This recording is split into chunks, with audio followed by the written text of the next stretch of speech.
Honorable members, let us pray. Lord, the God of righteousness and truth, grant to our King and his government, to members of the Legislative Assembly, and to all in positions of responsibility, the guidance of your Spirit. May they never lead the province wrongly through love of power, desire to please, or unworthy ideals, but laying aside all private interests and prejudices, please keep in mind their responsibility to seek to improve the condition of all. Amen. Honorable members, as is our custom, we pay tribute to members and former members of this Assembly who have passed away since we last met. The Honorable Dr. Horst Schmid was first elected August 30th, 1971 and served until May 7, 1986. During his years of service, he represented the constituency of Edmonton-Avonmore. During his terms in office, the Honorable Dr. Schmid served as Minister of Culture, Youth and Recreation, Minister of Culture and Minister of Government Services, Minister of State Economic Development and International Trade, Minister of International Trade, and Minister of Tourism.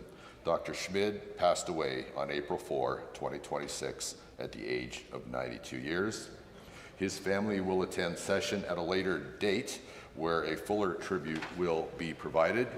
In a moment of silent prayer, I ask you to remember Horst Schmid as you may have known him.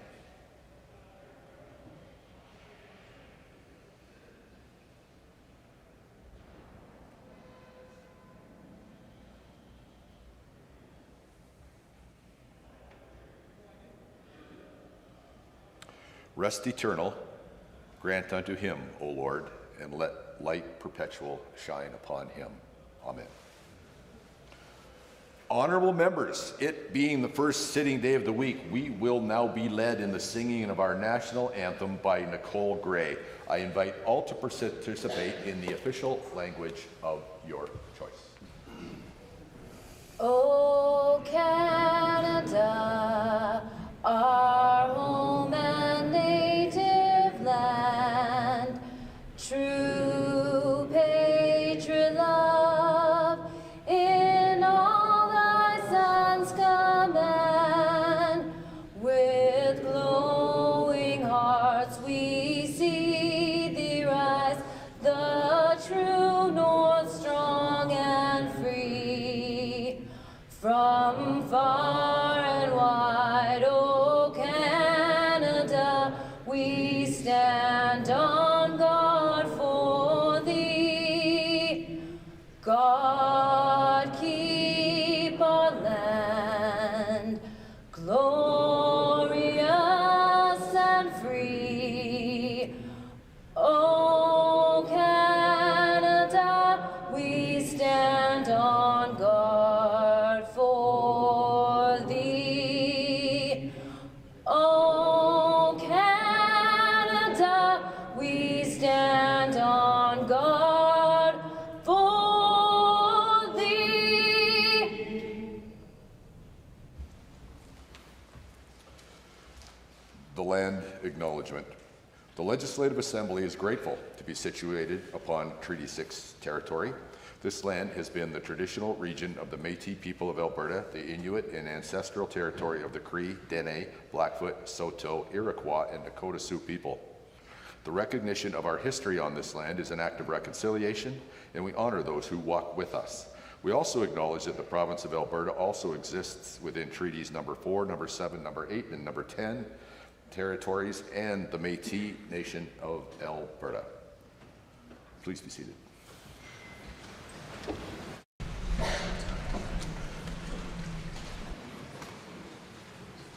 Introduction of visitors. It is my honor to welcome Her Excellency Genevieve Toots, Ambassador of the European Union to Canada. Honorable members, I had the honor of meeting with Her Excellency earlier today.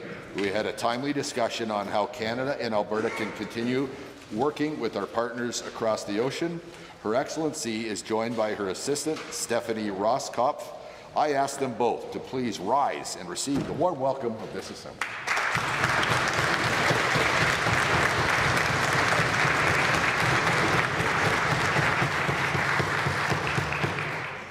Introduction of guests. 2 schools groups today, starting with the member for Red Deer South. Greetings, Mr. Speaker. Very happy to introduce Escuela Vista Grande, or Mount View School, a bilingual Spanish school. I was fortunate enough to meet with the wonderful students and teachers visiting today.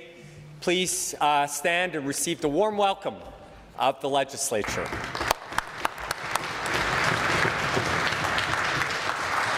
The member for Edmonton, Ellerslie. Thank you, Mr. Speaker. I rise today to introduce to you and through you grade 6, 60 students along with their 4 teachers from the Jan Reimer School. I ask them to please rise and receive the traditional warm welcome of this assembly.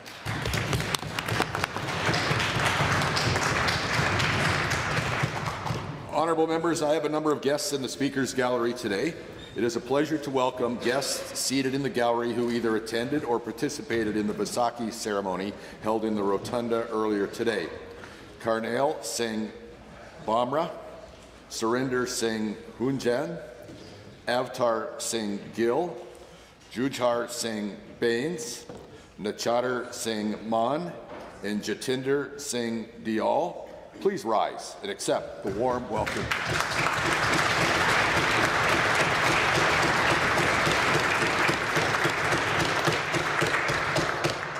Members, it is my pleasure to introduce members of the public service joining us in the members gallery today. They are participating in a full-day public service orientation program which explores the legislative, budgetary and committee processes, enabling each participant to apply their knowledge to their role in the public service.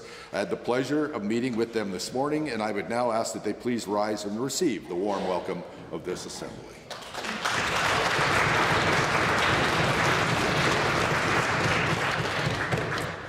Members, Trey Jabs, who should be here somewhere, has been selected to be awarded the Horatio Trey Jabs.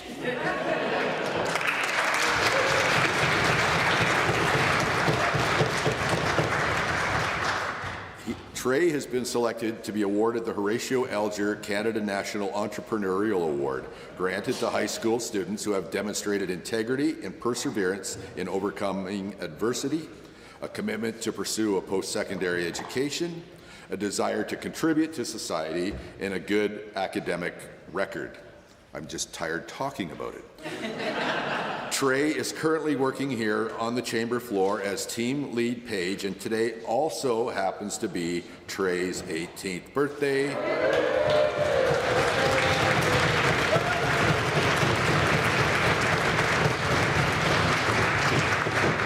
I ask members in congratulating Trey and wishing him a happy birthday.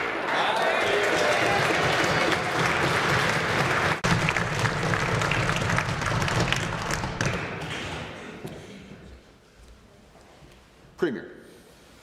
Thank you, Mr. Speaker. It's my pleasure to rise today to welcome local representatives from Medicine Hat who are here in Edmonton to tour the Navigation Centre. Mayor Lindsay Clark, Councillors Chris Hellman and Stuart Young, City Manager Joe Hutter, Ryan Oscar, Addiction Counselling Coordinator, and of course my incredible constituency assistant Danny Williams. Please rise and receive the warm welcome of the Assembly.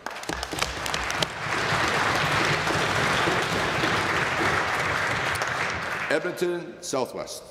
It's my pleasure to introduce to you and through you Brian Mwaka and Tracy Giroux, 2 respected community leaders who do amazing work supporting Edmonton's unhoused community. Brian is the recipient of the Queen's Platinum Jubilee Medal and Tracy received the King's Coronation Medal. Please rise and receive the warm welcome of the Assembly.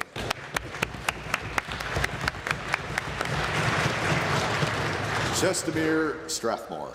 Thank you, Mr. Speaker. It's my privilege to introduce to the Assembly Avtar Sandhu, his wife Prabjot, and his daughters Arlene and Kirith, and Amandeep Singh Sidhu, his wife Aman, his mother Harjinder, and Aunt Kuldeep. Amandeep is the founder of Young Bhangra Calgary Chestermere, and I ask that they all rise and receive the very warm welcome of the Assembly.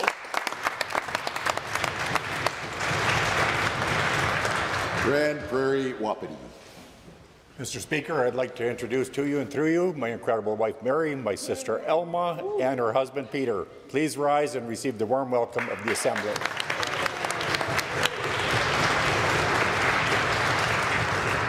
Red Deer South. Thank you, Mr. Speaker. Look forward to introducing Mike Lalande with the Calgary Police Service, specialized in preventing cybercrime. We're working together on a super-duper project that we look forward to announcing more about very soon. Please rise and receive the warm welcome of the Assembly. The Minister of Mental Health and Addiction. Mr. Speaker, I'm so pleased today to introduce you and through you my lovely wife Rose and my amazingly lovely daughter Robin, who used to be one of the amazing young pages here just a few years ago. So please rise and receive the warm welcome.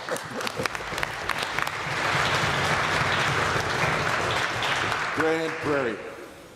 Excellent. Well, thank you, Mr. Speaker. I would like to introduce to you and through you two amazing people from Grand Prairie, Janet Norman, my constituency manager, and also Chelsea Merriman, my constituency assistant. They're both doing a fantastic job. Very thankful for both of them. They are hands down the best in this province. I'll fight anybody over that. Please rise and receive the warm welcome of the Assembly. Hey.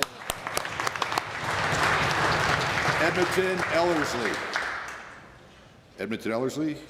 No. Minister of Justice. Mr. Speaker, it's my pleasure to rise today to introduce Professor Faith Michael Uzoka, President of the African Coalition Society of Canada, Patrick Njapa, Secretary of the Federation of Francophone Communities, as well as Jean-Pascal Seaway, who is a valued member of both organizations, along with members of both organizations here in the Assembly. Please rise and receive the warm welcome of the Assembly.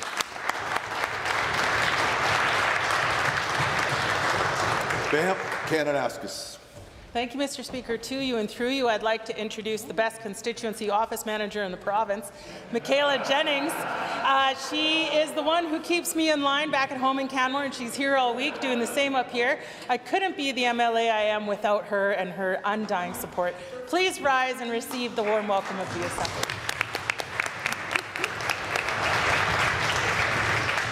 Okay, I think that fell just short of debate, so it's okay. Lacombe Pinoca. I rise to introduce Gord Wasik, Director of the Rutherford constituency, and Tristan Zapata, originally from Argentina and chose Alberta as his home and the place to raise his family and build his business. Please rise and receive the warm welcome of the Assembly. Are there more introductions? Cypress Medicine Hat. Well, thank you, Mr. Speaker. It wouldn't be a day of introductions without a double introduction. So I would just like to again acknowledge my good friend Stu Young, newly elected councillor, Councillor Hellman, Mayor Clark, as well as Joe Hutter. Please stand and receive the warm welcome of the Assembly. The Minister of Health. Thank you, Mr. Speaker. Through you and to you, I'd like to introduce some dear friends and representatives of the Alberta Society of Radiologists, Amanda Davison and Pam Chaluk. Please rise and be recognized. Are there more introductions? Seeing none. Ministerial statements, member statements. The member for, we just had a change here, so I'm just looking it up here. Edmonton Ellers. Pardon me? Oh, okay. Lac St. Anne Parkland. Thank you, Mr. Speaker. For parents across the province, nothing matters more than knowing that their children are safe. Every morning, families send their kids to school, trusting they'll be protected, supported, and able to learn without being put in harm's way or for fear. Teachers and staff deserve the same sense of safety in places where they have chosen to teach our children as a lifelong career. That is why safety and security of the children attending school is a top priority for the Alberta government. Following the tragic events in Tumbler Ridge, this government took a hard look at what more can be done and responded with decisive action to strengthen safety in the schools across Alberta. That is why the province is investing $22 million to improve safety and security in the schools. This funding will address both critical infrastructure needs and improved emergency preparedness for students and staff. Of the investment, $2 million will support training for school leaders across the province. This training will help authorities strengthen their preparedness in response to a wide range of safety incidents, including trauma-informed practices, emergency planning, coordinated responses, and critical incident management. In addition, $20 million will be invested in physically securing and upgrading those schools. These upgrades will include improved locks and doors, security cameras, window coverings, and other practical measures to reduce risks, Mr. Speaker. The province is also developing school safety standards, working closely with school authorities to ensure the students are protected no matter where they live or what school they attend. Students should not carry fear into the classroom with them. Safety must not be an afterthought.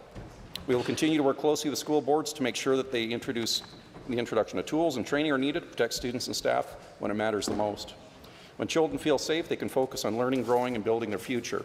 Safe schools protect more than buildings, Mr. Speaker. They protect peace of mind, opportunity, and the promise of a strong and free Alberta forever. Thank you, Mr. Speaker. Now, Edmonton Ellerslie. Thank you, Mr. Speaker. 327 years ago, on April 13, the 10th Sikh Guru, Guru Gobind Singh Ji, created the Khalsa. It was a time of deep division. Society was broken by caste. Women were denied dignity. Ordinary people were silenced. Guruji changed that forever. He gave every person a new identity, free from caste and fear. Men and women stood side by side. He taught that every human being carries the same right and the same worth.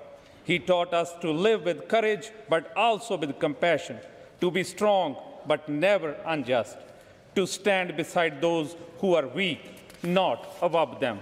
Guruji reminded us that the real strength is not power, but in character. That even in the face of injustice, we must stand firm with courage, guided by the truth and discipline. And he lived every word. He sacrificed everything, his father, his mother, all for his young sons. But he never gave up on truth. He never let fear change his path. He stood firm so others could stand tall. Guru Gobind Singh Ji's message is timeless. Let us become better human beings, guided by truth, humility, and service. Let us stand for what is right, even when it is hard.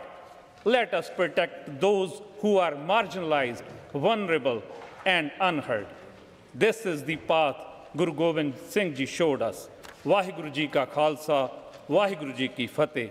The Khalsa belong to God, and victory belong to God. Thank you. Vermilion Lloydminster Wainwright. Mr. Speaker, selenium is an essential trace mineral that plays a critical role in maintaining healthy ecosystems, livestock, and human health. Much has been said about selenium in relation to Alberta's coal operations, but it's important that we separate fact from fear. Selenium occurs naturally in our environment and is essential in small amounts for all living things, from fish and livestock to people. The key lies in balance.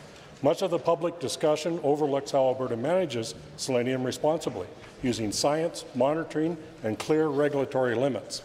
This government ensures that selenium levels remain within safe and sustainable limits across air, water, and soil.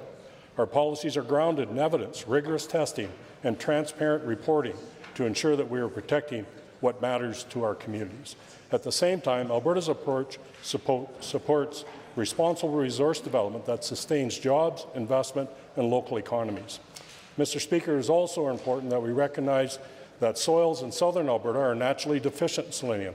Many farmers must supplement livestock feed to ensure cattle receive enough of this vital nutrient for healthy growth, fertility, and immunity. Without adequate selenium, animals experience muscular weakness, reduced reproduction, and compromised immune function. This demonstrates that selenium is not inherently harmful, but instead essential when properly managed. Alberta maintains some of the most thorough environmental monitoring and enforcement standards in the world. These safeguards ensure selenium concentrations stay within science-based thresholds that protect wildlife, agriculture, and human health. Mr. Speaker, responsible resource development and environmental stewardship are not opposing goals in Alberta.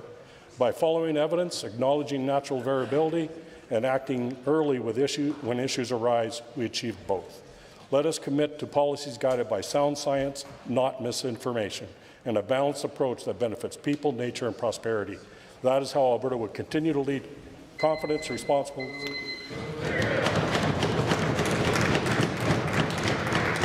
members, it's 1:50, which makes it time for oral question period. And the first question belongs to the Leader of the Official Opposition. Thank you, Mr. Speaker. Lots to talk about over this last week. But let's start with talking about how Albertans are proud Canadians. Nearly 500,000 of us signed a petition saying just that, and we don't want to see our country torn apart. Albertans are proud to show their support for Alberta and for Canada. But now that the courts have stayed the independence petition verification by the Premier's supporters, will the Premier admit, after 2 different judges have stayed this process, that this independence referendum violates Indigenous rights and is in fact unconstitutional? The Honourable the Premier. Thank you, Mr. Speaker. My understanding of the court decision is that they've delayed the Elections Alberta validation of the signatures until such time as they can make a decision. So it is still before the courts. I imagine that we'll get the decision in due course, and we will watch with interest at that time. But being that it has not been decided by the courts, I'll await the judgment. And a gentle caution to all sides, be careful about how we talk about what's before the courts. Go ahead. Mr. Speaker, Jeffrey Rath was conferring with government lawyers during court proceedings last week. Mitch Sylvester, who is of course a UCP party president, told people on Friday he's already spoken with the Premier and says she's going to give them the referendum regardless of what the court decides. And yet the Premier continues to pretend she's just an observer, that the separatist movement is somehow independent of her and her government's actions. Will the Premier admit today that she, her separatist party, and her separatist government are acting in concert with the separatist movement? Hear, hear. Our government supports a strong and sovereign Alberta within a united Canada, as does our caucus. And I can tell you what I have done to be able to demonstrate that. We've signed an MOU with the federal government. We're working on a pipeline to the BC coast. We are stopping the catch and release policy that has happened in our justice system. We're standing up for law-abiding gun owners. We've stood up for our farmers so that they can use strychnine. I have a whole series of things that we've done, Mr. Speaker. What's the member opposite done? He launched a website this weekend. Maybe he should call his leader, Avi Lewis, and do something to get him to stand up. Honourable member. The Premier really wants me to be Premier, but we want her to do her job. Yeah. That sovereign Alberta word salad is stolen from the Parti Québécois. And let's remember that Quebec learned the hard way that separatist sentiment set back their economy. That's why business leaders, union leaders, Indigenous leaders, the Francophone community, and even former members of this Assembly from that party are strongly opposed to separatism. They stand for Alberta and they stand for Canada. Rather than standing up for Canada, why is the Premier pandering to the separatists who want to tear it apart? Mr. Speaker, the member opposite has to ask the question, why is the rest of the country, why have they lost 13,000 jobs in the last year? Right. And why has Alberta gained 100,000 jobs in the last year? It's because, Mr. Speaker, people trust the investment climate in Alberta, especially since they no longer have an NDP government. They have a government that is, has reduced taxes. They have a government that has attracted business investment. They have a government that is going to continue to support the business community, and the business community are our wealth creators, our job creators, and that's the reason we're doing so well, Mr. Speaker. Honourable member. But of course, Mr. Speaker, unemployment is up significantly since this Premier took power. That's right. And the government is not doing that well with giant record deficits. Yeah. Their only goal for economic development is data centers. However, the so-called Wonder Valley project has now been exempted from environmental assessments by this government, despite the fact that it needs more water than half the lifetime consumption of every Edmontonian, and it could produce as much as double the greenhouse gas emissions of every vehicle in Alberta. Where's the quid pro quo to the Premier? Did she get Kevin O'Leary out of the environmental assessment? Order! One order should do it. Mr. Speaker, the member opposite should know that decisions of this nature are made in the bureaucracy by directors. This is not a decision that is made by government. They did their assessment. They still have to go through the process. They still have to get the permits. They still have to ensure that they've got community buy-in, and we look forward to them and every other data centre project going through that. We have a concierge service that has been set up through technology and innovation to help them navigate through the process, and we expect that they're going to make sure that they do everything correctly. Honourable member. No Albertan believes that there's anything independent left in this government. Yeah. This government controls everything, but the challenge is that they are so gullible. They get taken by every conman and every grifter with a ticket to Mar-a-Lago and give them whatever they want. So can the Premier share with Albertans the real financial projections of Wonder Valley? How many long-term jobs will it create? Is it worth the environmental cost to it, and what independent body assessed these claims before the Premier gave Kevin O'Leary whatever he wants? Point of order was noted at 1:55. Honourable Premier. Mr. Speaker, no, I can't give that information. Those are going to be things that the company is going to put forward. But I can tell you, Mr. Speaker, why we on this side of the House are supportive of AI data centres and the incredible work that our Technology and Innovation Minister has done. I encourage the member opposite to read his Substack. He's going to Ottawa on April the 29th to share our AI Academy, as well as all of the learnings that we have on how we're using AI within our government with the federal government, because they're pretty interested in this too. One more way that we're building Canada, what's he doing? Launching websites, and he can't even call Abby Lewis to tell him to back off Alberta.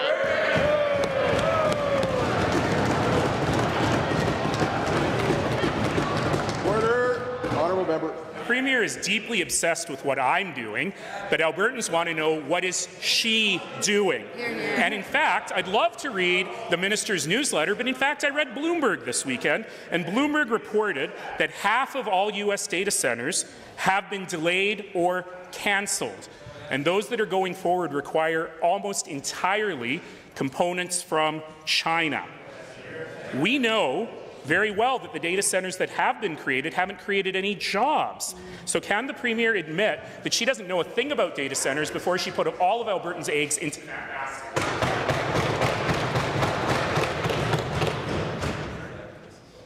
Order. Premier. Mr. Speaker, I can tell you my ministers have done a tremendous job of creating a policy framework that is not only going to attract investment, but is also going to ensure that electricity consumers are protected. We've told them, yes, come and build your data center, but build your own power so that you can power yourself and have the backup. And if you happen to build excess power, we would like to have that power sold into the grid. Wow, I'm hearing the members opposite call down natural gas. They really are just like the federal NDP, Mr. Speaker. They want clean electricity regs. They want to keep it in the ground. Why aren't they standing for Alberta for a change? The third set of questions belongs to the Leader of the Official Opposition. I should have thanked the Premier, Mr. Speaker, for mentioning our website. Tens of thousands of Albertans have visited foralbertaforcanada.ca and signed up, and we encourage more to do so. But this weekend, the Premier's staff was busy doing other things. The Premier's own staff were showing the maps of the Minority Report of the Boundary Commission. They've told people that the Premier is going to reject the report and set up a brand new commission because she doesn't like the results of the old one. Yet again, the government is toying with an idea that is likely illegal and unconstitutional. Can the Premier confirm these rumours are false, and she'll put the Majority Report before us? We all know that we only have 35 seconds. Let's try to adhere to that. Go ahead, Premier. Can the member opposite confirm that when he was mayor of Calgary that he voted against their boundary commission? Not once, not twice, but 3 times? Oh. Mr. Speaker, this is going to be a decision of this Legislative Assembly. This is going to be a decision of this body. Members of the Legislative Assembly have received the report. We thank the members of the Electoral Boundary Commission for their work, and we'll look forward to debating it in due course. Order. Just the honourable member now. The Premier tries to deflect everything on me because she can't defend her own record. Let's be clear. The government set up an independent commission. The government tabled legislation with a mandate for that commission. The government appointed 3 members to that commission. And now the UCP is complaining because that commission listened to thousands of Albertans and didn't allow the UCP to cheat and rig the election. Why is the Premier acting this way? Is she disappointed that her political pressure on an independent commission didn't work? Or is her party so scared they'll lose the next election that they feel the need to rig it? Yeah.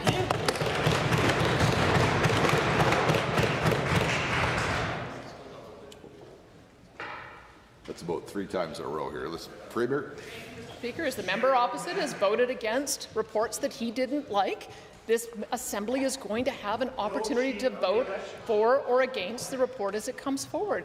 This is a decision of the Legislative Assembly, Mr. Speaker. This is not a decision of government. It's not a decision of the Justice Minister. It's going to be a decision that's debated here, and as I mentioned, that will happen in due course.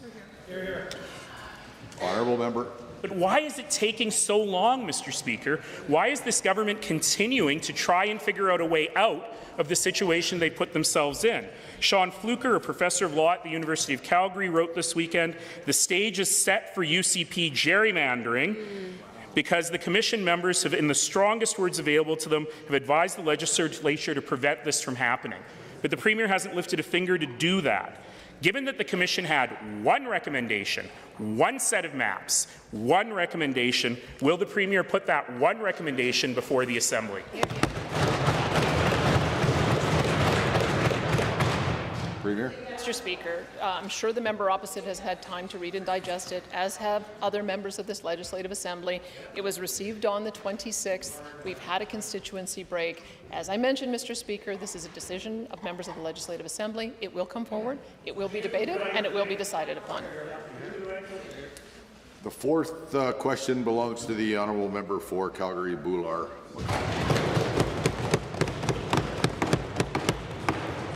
Mr. Speaker, the government has a duty to accept and adopt the electoral boundaries report as it is presented by a bipartisan panel. But now it appears the fix is in. The Attorney General told this House that MLAs will draw new maps before adopting Alberta's next electoral boundaries. This is not how this is supposed to go. Why won't the Attorney General accept the majority report, and only the majority report, of the Electoral Boundary Commission? The Honourable Minister of Justice. Well, thank you very much, Mr. Speaker. Once again, it was just answered in a similar fashion. This is a decision of the Legislative Assembly of Alberta.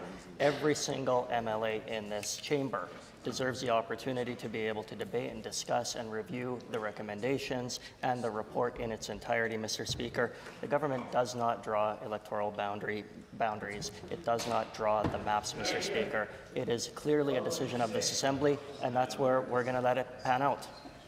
Hear, hear. Honourable member. Mr. Speaker, the Attorney General should be introducing fair legislation that implements the electoral boundary report, and that hasn't happened. And last spring, he tabled legislation that restricted Elections Alberta's ability to look into serious allegations of election fraud. The media reports that he left his own caucus member in the dark about these changes. The Attorney General is in a clear conflict of interest when it comes to investigations about Sam Moresh. Why has the Premier not fired him? The Honourable, the Government House Leader. Mr. Speaker, I find this line of questioning quite troubling, given the fact that this continues to be a character assassination on a member of good standing in this Assembly, particularly the Minister of Justice and Keeper of the Seal. This is the same Minister of Justice, Mr. Speaker, that has put forth many efforts to protect legal and lawful gun owners in this province, including a motion under the Alberta Sovereignty Within United Canada Act that makes it clear that Alberta will not participate in a federal gun confiscation program and ensures that Albertans have the right to use reasonable force to defend themselves and their families. That's leadership, Mr. Speaker. Mr. Speaker, the Attorney General introduced legislation that restricts Election Alberta's ability to do their work. He has an obvious and dangerous conflict of interest in his long-time friendship and personal relationship with the man at the heart of the corrupt care scandal, Sam Moresh. But the Premier still takes no action, while Alberta's democracy is being eroded. Why won't the Premier do the right thing and fire her Attorney General?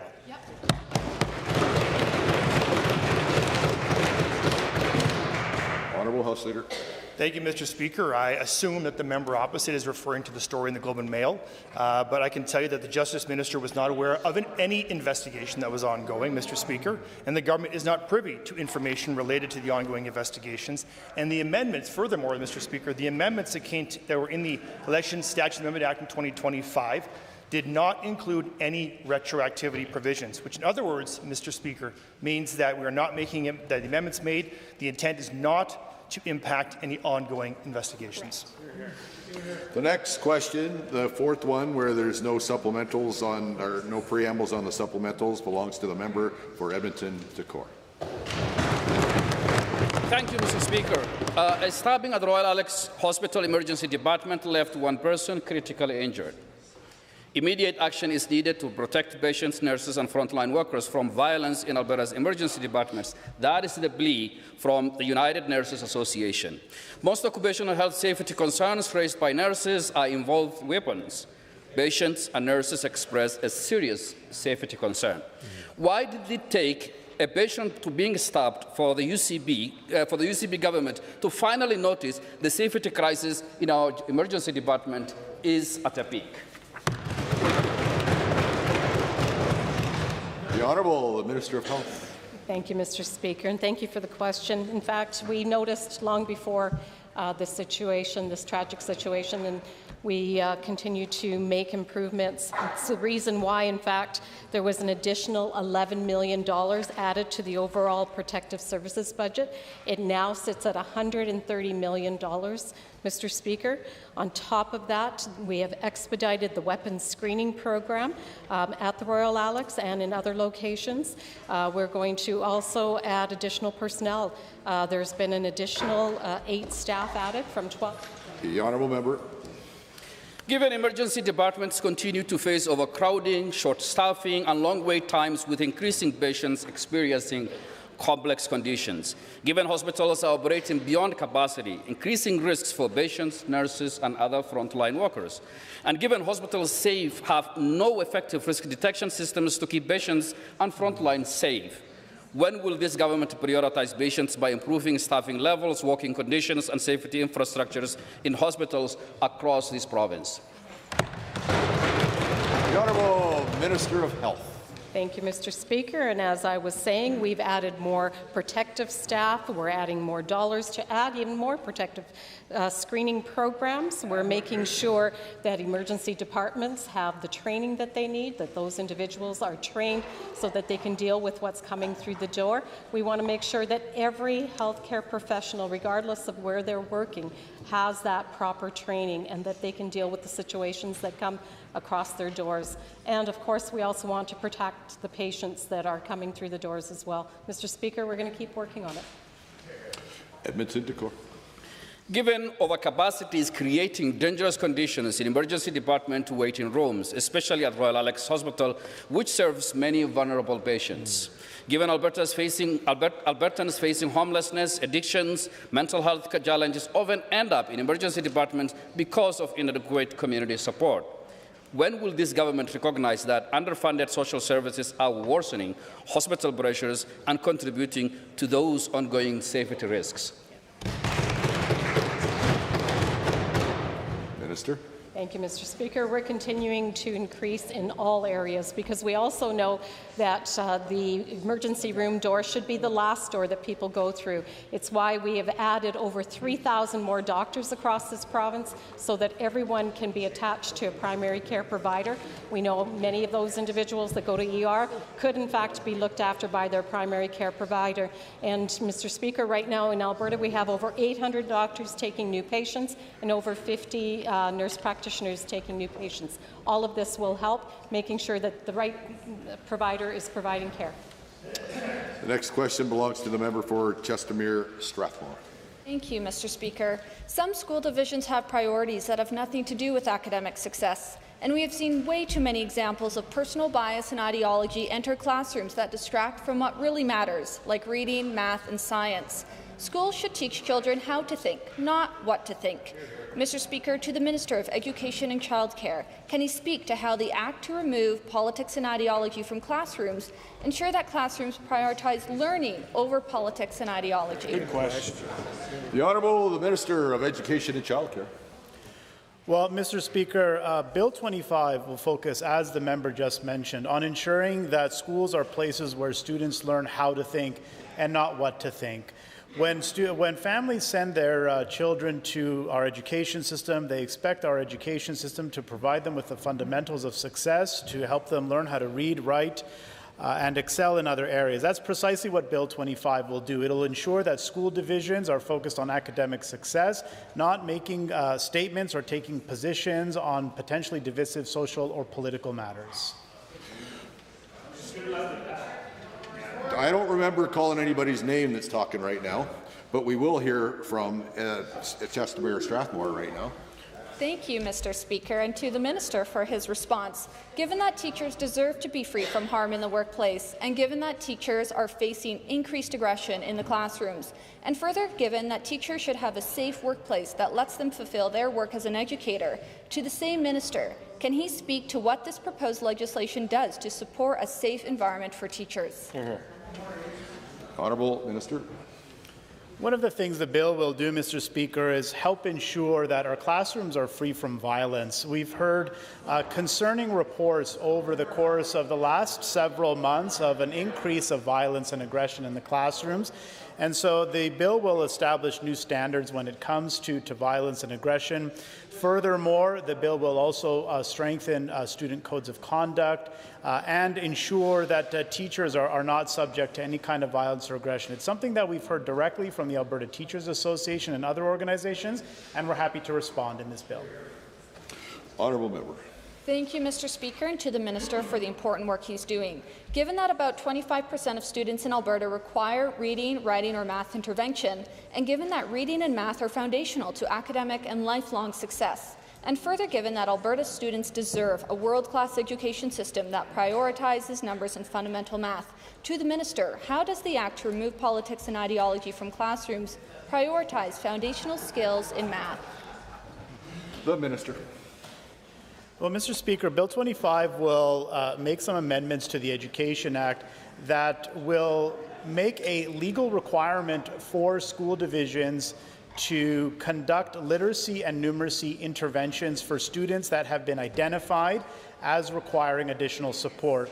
As a consequence of the literacy and numeracy screeners that this government has introduced, we're able to identify a number of students who require additional support, and Bill 25 will make it law that those students must receive additional supports. Next question belongs to the Honourable Member for Edmonton Manning.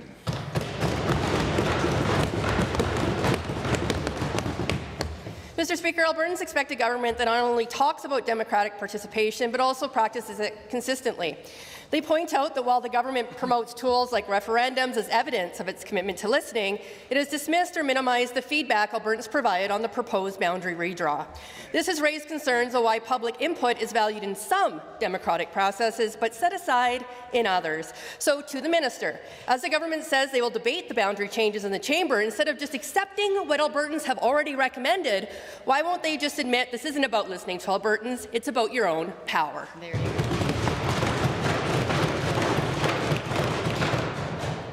The Minister of Justice. Thank you very much, Mr. Speaker, and thank you to the honourable member for pointing out that the Commission received input from Albertans all across the province. This was the Commission with the second most written submissions in Alberta's history.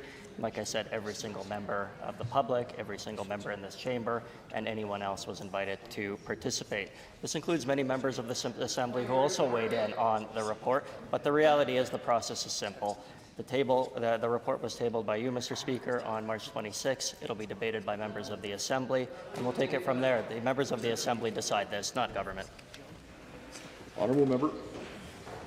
Thank you, Mr. Speaker. Given that a hearing before the Commission, numerous Albertans from rural communities provided submissions outlining their lived experience and governance concerns. And given these presentations consistently conveyed that inclusion within boundaries dominated by large urban centres does not adequately account for rural priorities, and yet the government has introduced a map that does just that. That is against the voices of rural Albertans. Why is this government ignoring the voices of so many rural Albertans presenters who indicated that shared political or administrative boundaries with large cities will deflect from urban priorities? Minister. Thank you, Mr. Speaker. That's ironic because it was actually this government and this caucus that lobbied when, in the interim report, one of the northern rural constituencies was deleted in that interim report, Mr. Speaker. It was members of this caucus who have stood up for rural Alberta each and every single time. And it is this government, this caucus, that will continue to govern for all Albertans, rural and urban, Mr. Speaker. The report will be debated by every single member of this legislature. They'll all have the opportunity to weigh in on it, Mr. Speaker, and we will go from there. Honourable member. Thank you, Mr. Speaker. Well, given Lethbridge would like that same advocacy, and given that evidence presented to the Commission highlights clear differences between rural and urban Albertans in terms of population distribution, economic activity, and service delivery, and given that presenters emphasize that these differences have significant impacts for fair and effective representation, is the government really going to ignore the voices of rural Albertans who represented at the Commission an advocacy for rural ridings, not urban rural ridings? What will it take for the UCP to respect rural Albertans, and are they taking them just for granted, just like every other time?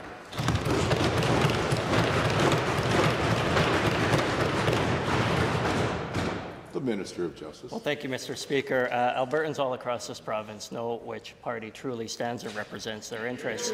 Members of the NDP said absolutely nothing when the interim report deleted the riding of Lesser Slave Lake, Mr. Speaker, have said nothing about the other additions and deletions in rural Alberta, Mr. Speaker, and have done absolutely nothing to represent rural Albertans here in this province. This government and this caucus stand by Albertans, rural and urban, Mr. Speaker. The opportunity for MLAs to debate the report will come soon, and all members of this Assembly will be able to weigh in. Lethbridge West, now it's your turn. Thank you, Mr. Speaker. The final report from the Boundaries Commission was released just over a week ago, and this UCP government has just shown all of us who they are by having their appointed members suggest an unprecedented minority version of reality, splitting Lethbridge and Red Deer into 4 ridings, Airdrie into 3, and creating as many rural-urban hybrid ridings as they could dream up. Will this government explain why their UCP appointees want to cheat and subvert established legal processes and set up the province's electoral boundaries? The Honourable the Minister of Justice. Well, thank you very much, Mr. Speaker. I will take a different approach. I would like to thank members of the Electoral Boundaries Commission for all of their work. Mr. Speaker, these are people who volunteered their time, spoke with thousands of Albertans, toured the province to try and get all of the input and the information required. Unlike that member who wants to disparage the hard work of these people who volunteered for this, Mr. Speaker, I'm going to praise and thank them for the work that they did. The report has been tabled in this Assembly, Mr. Speaker. Once again, members will have the opportunity to weigh in at the right time. A point of order was noted at 2:17. The Honourable Member for Lethbridge West. Mr. Speaker, given that the minority maps radically change the report in ways that do not reflect public feedback and are blatantly unreasonable, and given that the Commission warns that if the legislature adopts these minority maps, it risks significant legal consequences of a likely successful court challenge, and even more importantly, it risks jeopardizing faith in Alberta democracy. So I ask the Premier, is this government so power-hungry that it will risk legal challenges, ignoring the final Commission report, to support this undemocratic, gerrymandered version of electoral maps? Minister. Mr. Speaker, the hard work of the Commission culminated in a report that is before the Assembly, Mr. Speaker. The reality of the matter is that the legislature, not the government, not the Premier, not the Minister, are the ones that are going to be debating and reviewing the report, and everybody will have that opportunity to discuss it. That's how this process works, Mr. Speaker. I know the members are desperate to intermingle government with legislative members. That's not the reality here. Every single individual in this chamber will have the opportunity to discuss, debate, and go forward with the report that they think is. Lethbridge, only Lethbridge West, and a couple people know who I'm looking at here. Go ahead. Very good. Thank you, Mr. Speaker. Given that the member for Lethbridge East and the UCP want to do for Lethbridge what they've done for healthcare, create 4 times the bureaucracy and make it 4 times harder to actually get anything done, and given that the member will have to challenge sitting incumbents from his own party in every gerrymandered Lethbridge riding in the minority report except the proposed Lethbridge Little Bow, will the UCP be trying to cheat the citizens of Lethbridge from proper representation by implementing these undemocratic, gerrymandered maps? A point of order was called back at 2:18. Minister. Thank you again, Mr. Speaker. I feel like I'm repeating myself over and over again. This is and always has been an independent process.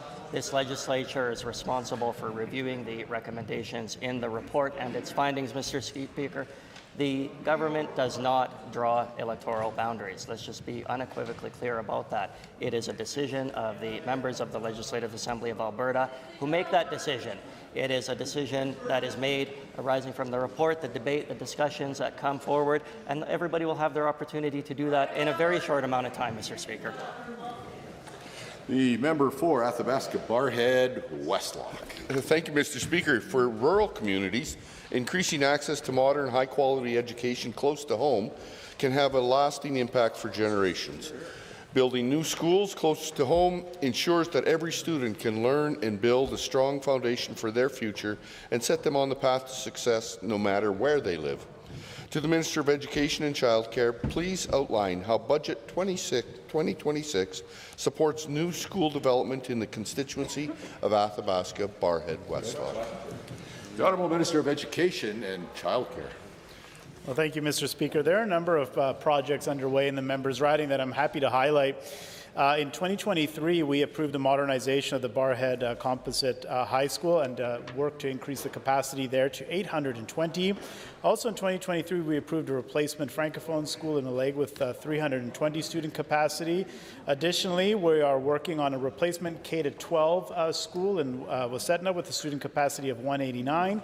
And finally, in Budget 26, we've also approved the Buffalo Lake Métis Settlement School in Caslin with a student capacity of 235. Honourable member.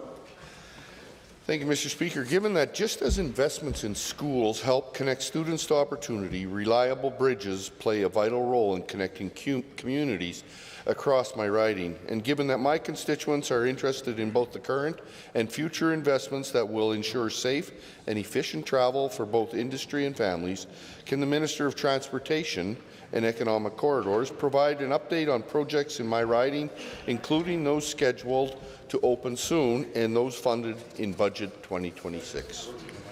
I'm not sure if those questions are connected or not, but the Minister of Transportation and Corridors can answer if he chooses. Well, thank you very much, Mr. Speaker. And Budget 2026 was very good news for rural Alberta and the entire province, Mr. Speaker. But when it comes to Athabasca Barhead Westlock, in transportation, there was a lot of investments in this riding, Mr. Speaker, through the tremendous advocacy from that member, whether it was Highway 813, the Athabasca River Bridge Replacement Project, Mr. Speaker. There's construction dollars in this budget for that, as well as Highway 881 between St. Paul and St. Vincent, Mr. Speaker, as well as Highway 28, and also Highway 63, the twinning project between Grasslands and Edmonton, Mr. Speaker. All great projects. Honourable member. Thank you, Mr. Speaker. Given that it's very important, whether it's school infrastructure or transportation infrastructures, rural Alberta is necessary. Given that Highway 28 is an essential road in my constituency and safety improvements along this route remain a priority for my constituents, and further given that continued investment in road infrastructure is essential to support growth and ensure safe travel across the region, to the same minister, what steps is our government taking to improve safety along Highway 28? The Honourable Minister. Well, thank you very much, Mr. Speaker, and I'm happy to say that we've actually set up an open house with the Northeast Alberta Alliance for Growth and Opportunities group, Mr. Speaker. That's made up of communities along Highway 28, as well as with MLAs that obviously represent constituencies along Highway 28, Mr. Speaker, to highlight our government's commitment to build and improve this important highway. So, Mr. Speaker, there is great news in Budget 26 when it comes to the planning and the design and the land purchases that are needed to twin and add passing lanes on Highway 28, Mr. Speaker, and we will continue to invest in this very important project and this very important project. Calgary Beddington.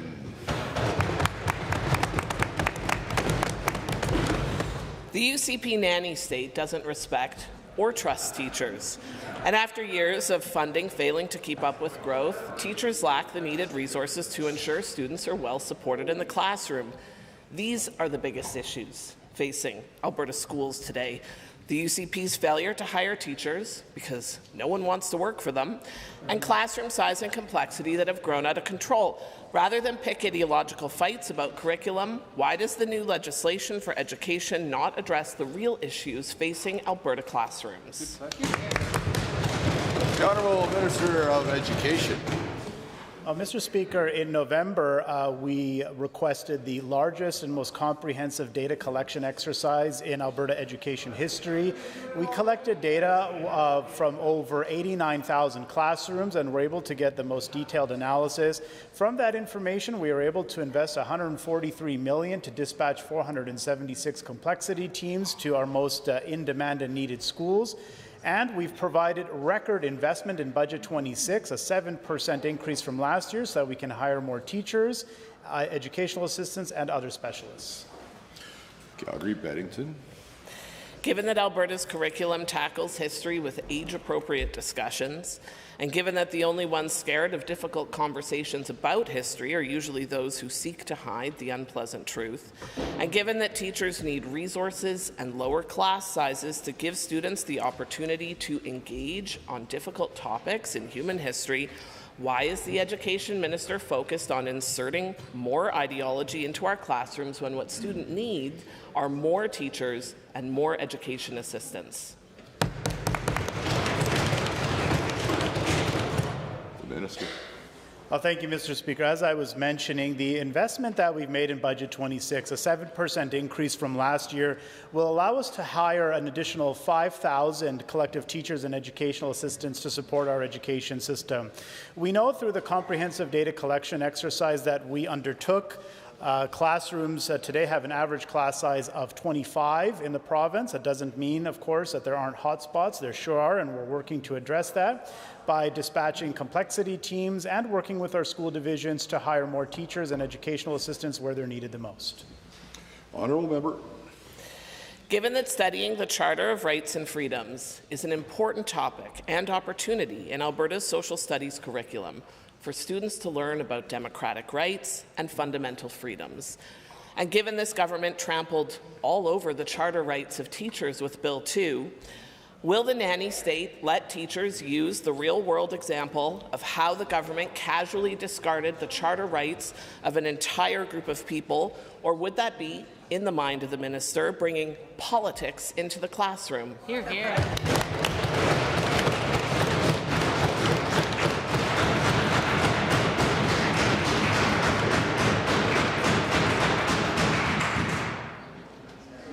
Are your hands sore yet?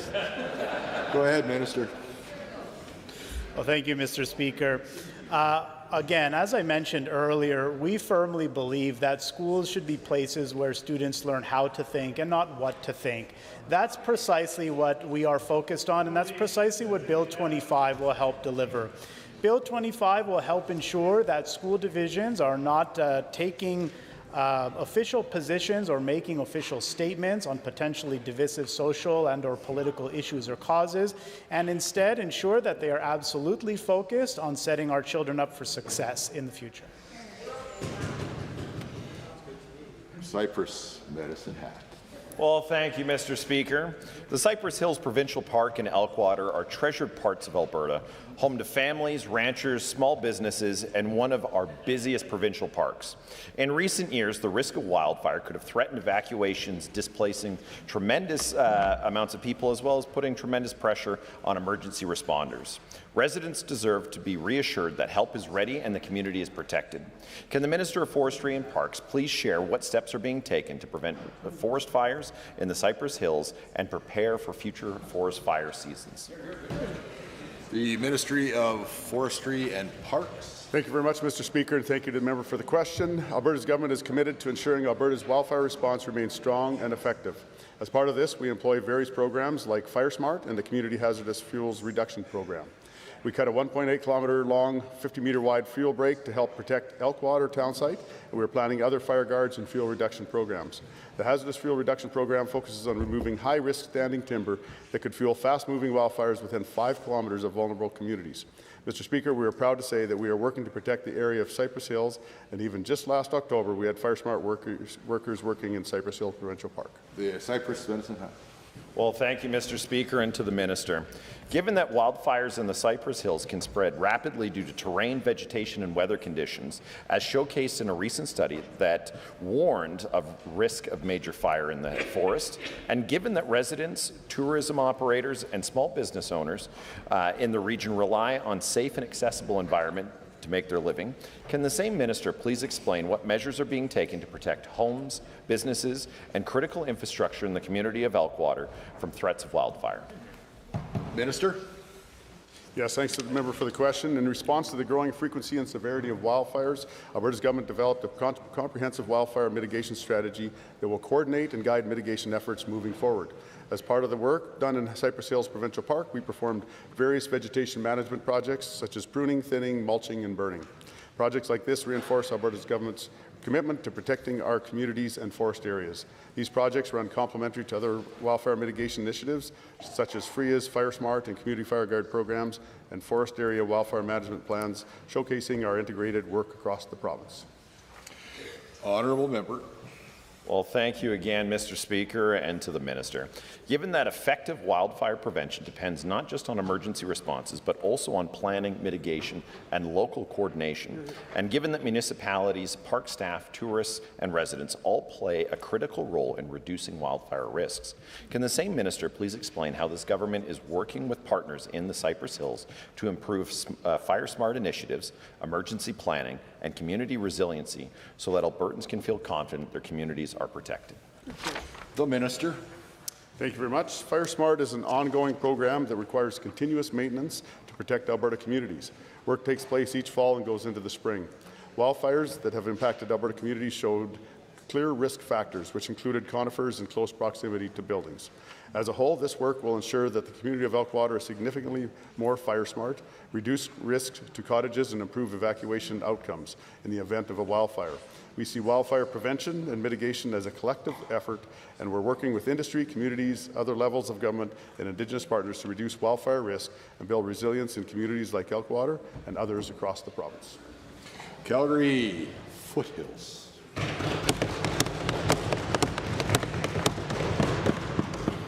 Last week, the Mayor of Calgary shared his views on separatism. He talked about the incredible diversity of Calgary.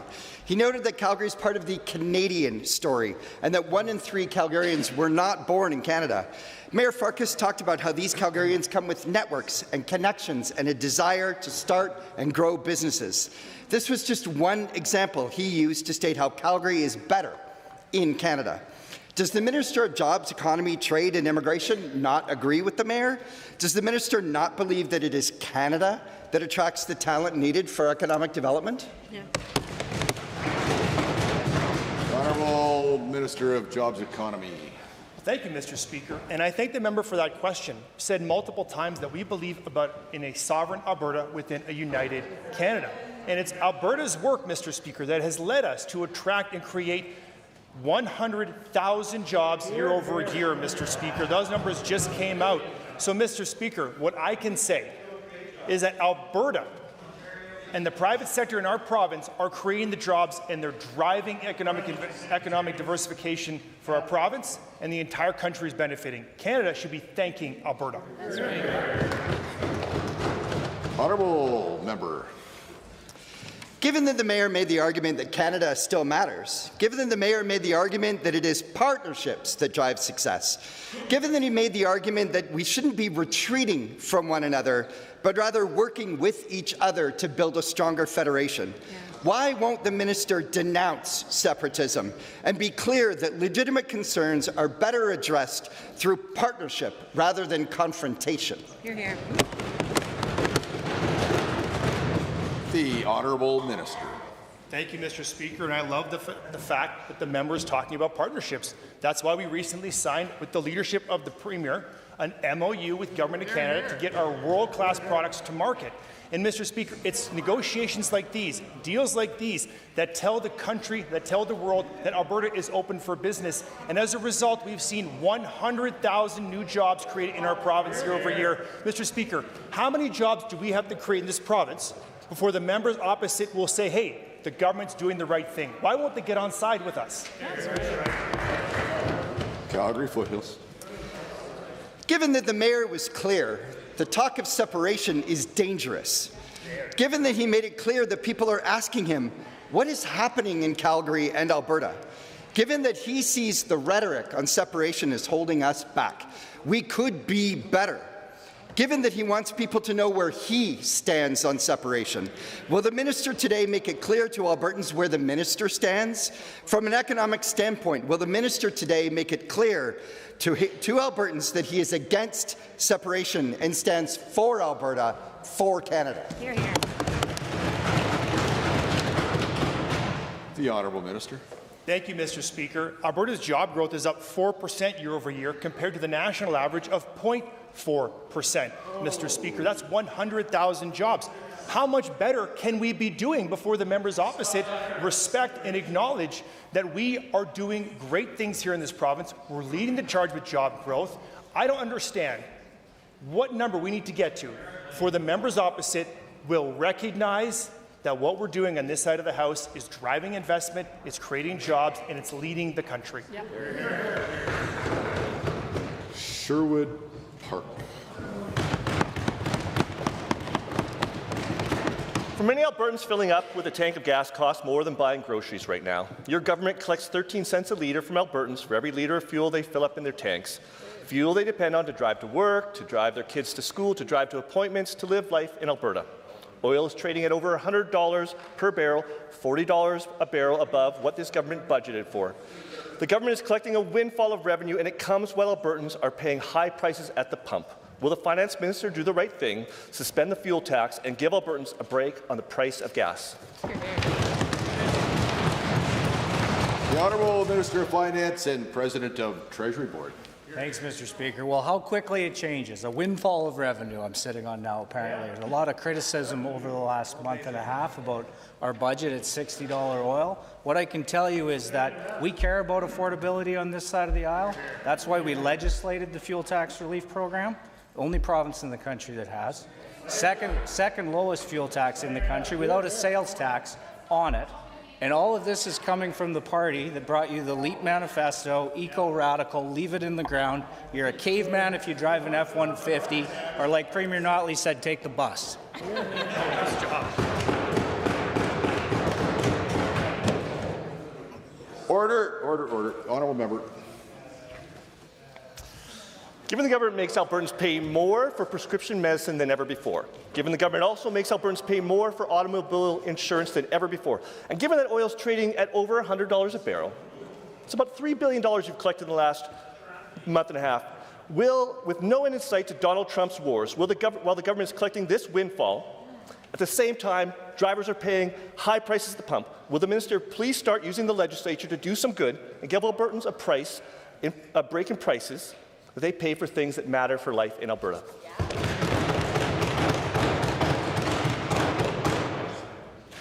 Minister.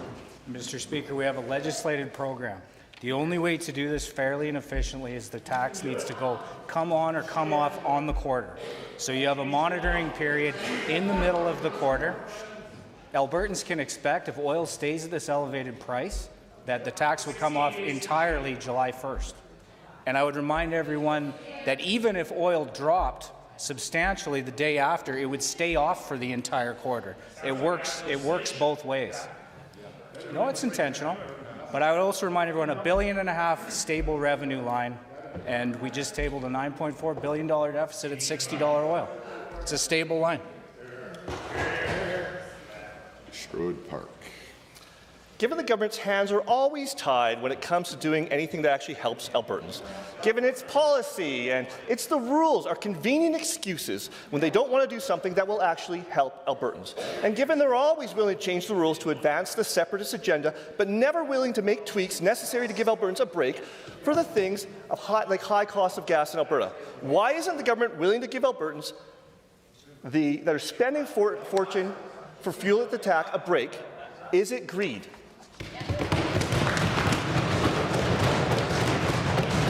The Honourable the Minister. Mr. Speaker, no consistency on that side. You're spending too much. You're not spending enough. Oh, there's a deficit. Look at the track record of the other side, Mr. Speaker. Running deficits while increasing taxes on Albertans, increasing taxes they didn't campaign on to make life more expensive. That's what you said you did it for. You wanted to change people's behavior. You wanted them to walk. You wanted them to take a bus. Through the chair, through you to them, Mr. Speaker. On this side of the aisle, we care about affordability every day. That's why we brought in this program, and we stand behind it, and we're going to do the right thing for the GOA.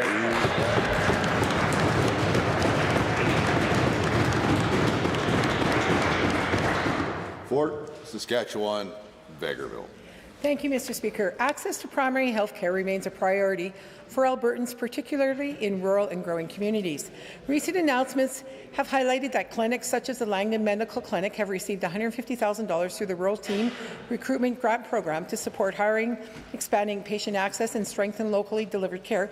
To the Minister of Primary and Preventative Health, please explain how eligible clinics and community organizations can apply for this grant and clarify whether this funding remains available to clinics. The Honourable Minister of Health. Thank you, Mr. Speaker, and to the member for the question. So increasing access to primary health care remains a top priority for our government, particularly in rural and growing municipalities. Mr. Speaker, the Rural Team Recruitment Grant Program launched its first intake in November of 2024, the second in September of 2025, and interested applicants can connect with my department or myself directly. If and when a new intake is launched, we will make sure to get in touch with them directly. Honourable member. Thank you, Mr. Speaker, and thank you, Minister. Given that recruiting and retraining physicians remains a challenge for many rural and growing communities, and given that clinics and municipalities often need clear guidance on where to turn to support, to the same Minister, can you please clarify who rural communities and primary care clinics should connect with to recruit doctors, including the role of Alberta Health Services, primary care networks, or ministry-supported recruitment programs? Minister. I'm happy to, Mr. Speaker. Since physicians are independent practitioners, physician recruitment is a collaborative effort. Alberta's government has funded the Rural Health Professions Action Plan since 1991 to support the attraction and retention of physicians and other healthcare professionals for rural practice. Additionally, Primary and Preventative Health Services has dedicated rural health branch that can also help find appropriate contacts or programs to support rural communities and clinics. We're always happy to help in any way we can. Honourable member. Thank you, Mr. Speaker, and thank you, Minister. Given that municipalities are often on the front lines of supporting physician recruitment and retention in rural Alberta, and given that rural communities rely on locally led physician recruitment and retention committees to attract and keep doctors, to the same Minister, can you please confirm whether any funding is set aside to assist municipalities or community-based physician recruitment and retention committees with these efforts across rural Alberta today? The Minister. Thank you, Mr. Speaker. The municipalities are important partners in our rural. Municipalities are important partners in rural Alberta, and the province has supported communities through targeted clinic-focused grant programming. For example, the Rural Health Professions Action Plan supports over 170 communities across the province through investment, training, and supports in community-based attraction, integration, and retention committees. We've also invested $17.5 million from 24 to 2026 to support 132 medical residents through the rural and remote family medicine resident physician Honourable members, in program. 30 seconds, we will continue with the daily routine.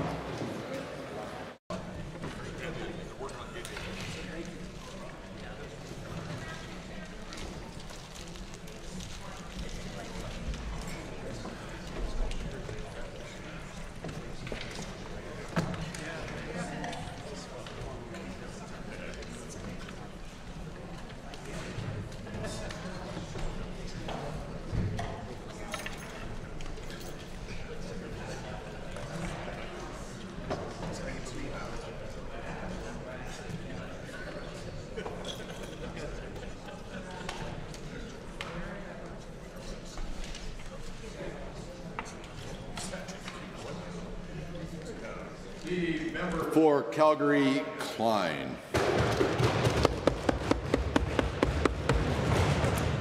Trust the process. In the context of our democracy, it means reliable participation and respect for free and fair elections and for the processes that lead to those elections. Every 8 to 10 years, an independent electoral boundary commission reviews and develops electoral maps based on public feedback and thorough analysis of population growth. This commission has 5 members, 2 UCP appointees, 2 from the NDP, and a chair appointed by the Premier. In the fall, the commission proposed a map that was unanimously supported by all 5 of those members. And somewhere between now and then, the UCP-appointed members have come up with a new set of maps that no one has asked for. Did these 2 commissioners feel pressured by the UCP to come up with them? The Electoral Boundary Commission's work is critical for our democracy and should be boring and reliable. For over 30 years, the Commission presents its report and one set of maps to be implemented. But that's only if the government respects the process and accepts the majority report. Now the final report firmly warns the government that alternate maps are unconstitutional and are nothing short of gerrymandering. Sadly, as we've seen several times with this UCP government, they don't respect processes, norms, or democracy. They change the rules when it suits them and have come back to the Elections Act multiple times since 2023 to facilitate separatist referendums, impose partisanship on municipalities, and choose their voters. Albertans believe in democracy. They trust democracy. What we've learned is that we can trust the process, but we can't trust the UCP. This Assembly should adopt the report as presented. That is what Albertans expect from us as their MLAs to protect our democracy. Yeah.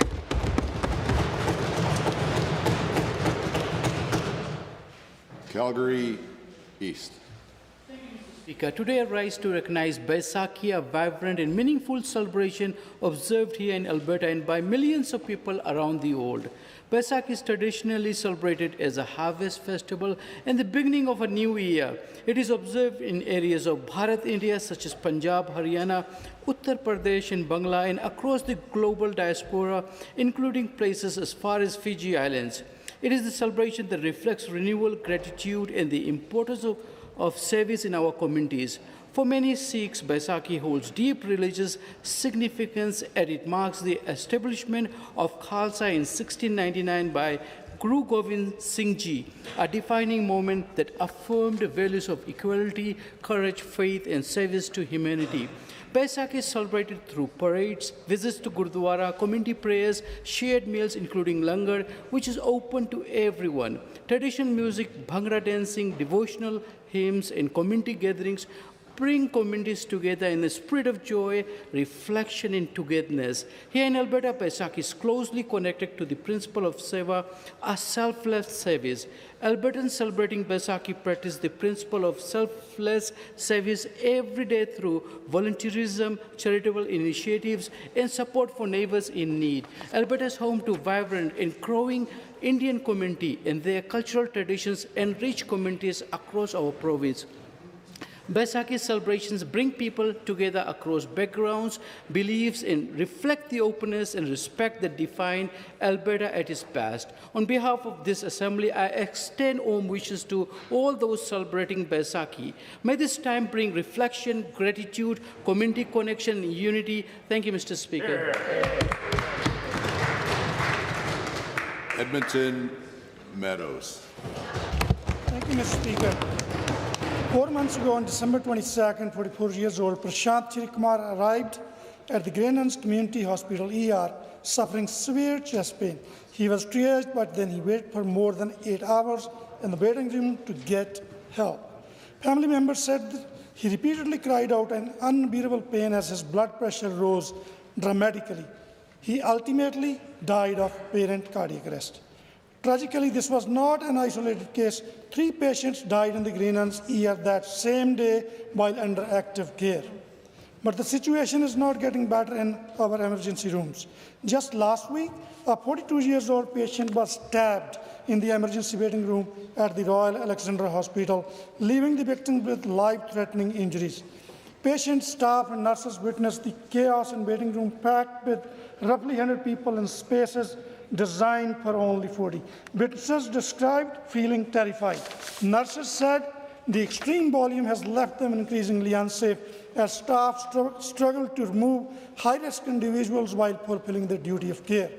The minister announced the hiring of triage liaison physicians in January to help reassess waiting patients and ease pressure on triage nurses. Promised deadline slipped in February.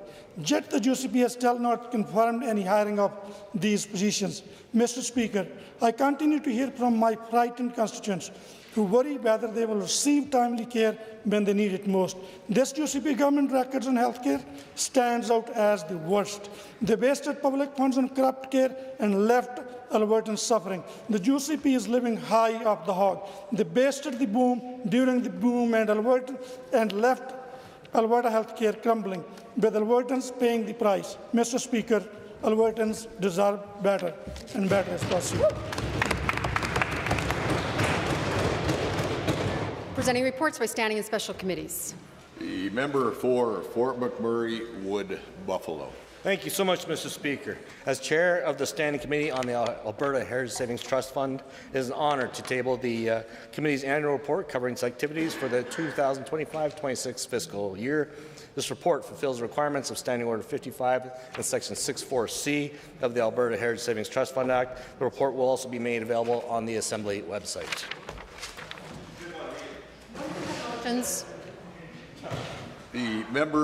The Minister for Jobs, Economy, Trade and Immigration.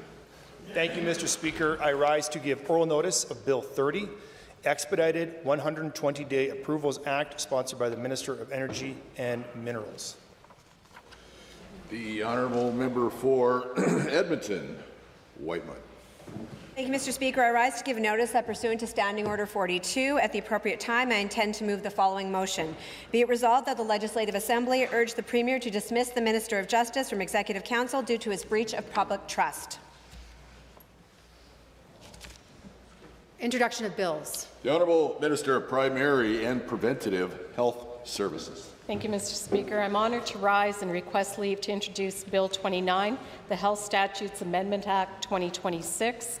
This bill will enable Alberta's government to expand access to preventative health testing, giving Albertans more choice, shorter wait times, and better care. It also amends several health statutes, and keeping Alberta's health legislation on pace with real-world needs and functions. This legislation is good for Alberta patients and good for our refocused healthcare system. Therefore, I move first reading of the Health Statutes Amendment Act 2026.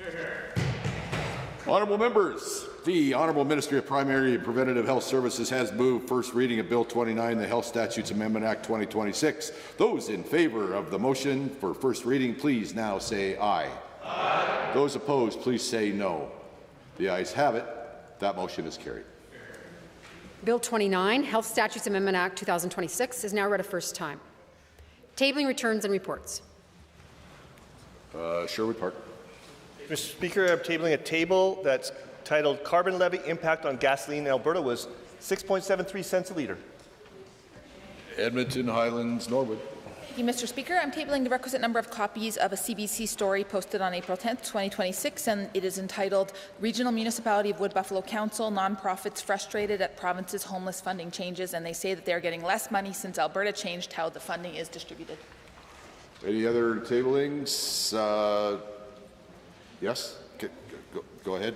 Thank you, Mr. Speaker. I rise to table the full LEAP manifesto, which the newly elected leader of the federal NDP is a signatory, that is calling to scrap our oil production and a lot of other typical left-wing radical ideas. Thank you. Order! And I apologize, honourable members. Sometimes people are getting up and down for other things, and I can't always tell whether it's for and a tabling. So my apologies, Livingston McLeod, for being slow there. Lethbridge West. Thank you, Mr. Speaker. I rise to table the requisite copies from the National Association of Federal Retirees who have concerns with Bill 11, the Health Statutes Amendment Act. This was also sent to members from Lethbridge East, Carson, Siksika. No, you just get to read the tabling without the whole address list there. Any other tablings? Seeing none. Honourable members, I'm tabling today 6 copies of a letter I received from the member for Grant Prairie dated April 8, 2026, considering early consideration of Bill 207, Primary Provincial Industries Recognition Statutes Amendment Act in Committee of the Whole, and I'll have more to say about that shortly. Tablings to the clerk.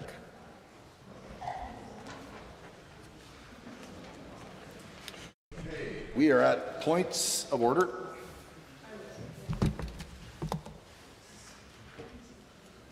First point of order was called at or about 1:55 today by the Government House Leader.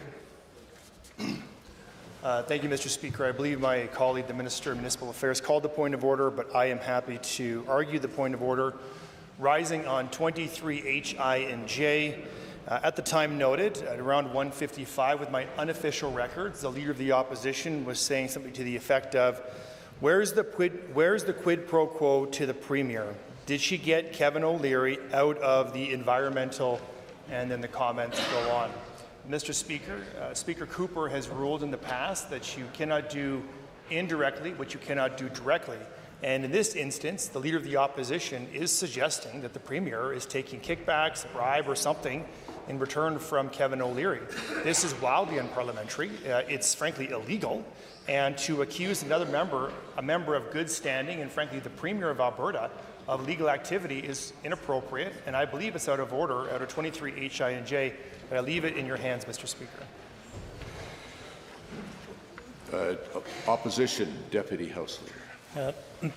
Thank you, Mr. Speaker. I do have the copy of the Leader of the Official Opposition question, and he provided context about Premier's close confidant Kevin O'Leary, his Premier's relationship with that individual, and then talked about how Wonder Valley project has been exempted from environmental assessment. And then he went on to ask, was there a quid pro quo? And I would say that given the context, it's a fair question because Mr. O'Leary is on record.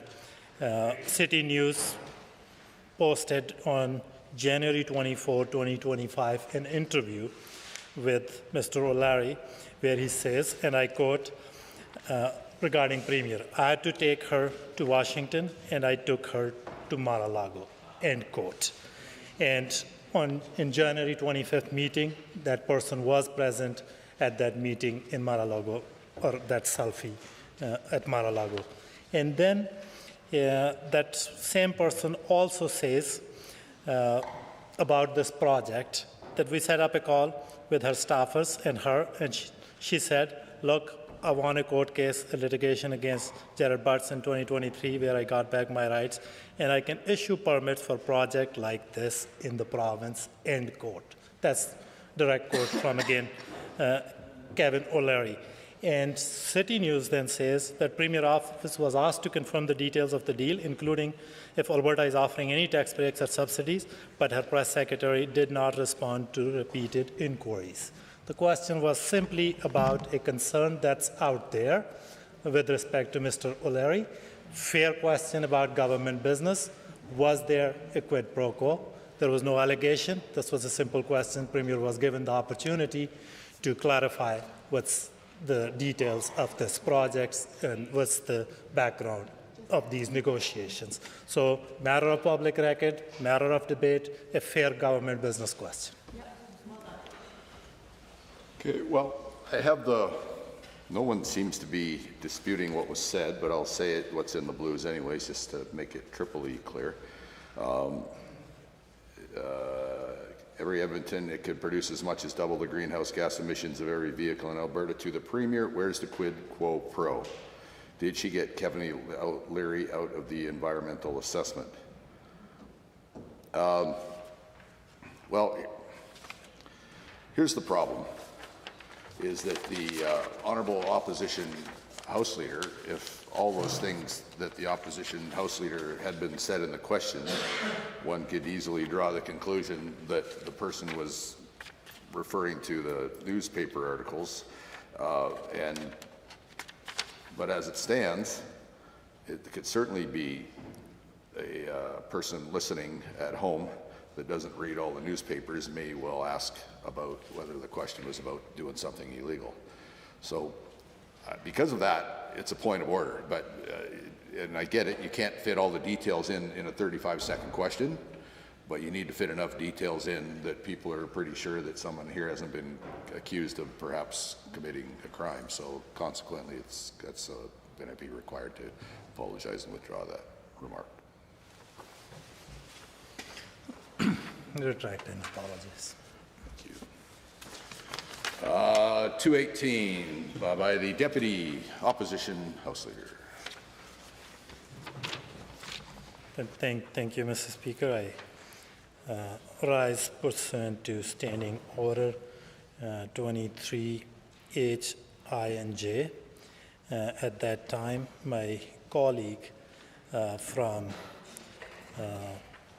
Lethbridge was asking a question from Minister of Justice about the Electoral Boundaries Commission report, and in response, Minister said a number of things, and then he went on to say, and I quote, that unlike that member who wants to disparage the hard work of these people who volunteer for this. I think that's a straight-up accusation on the member that that's what he wants to do.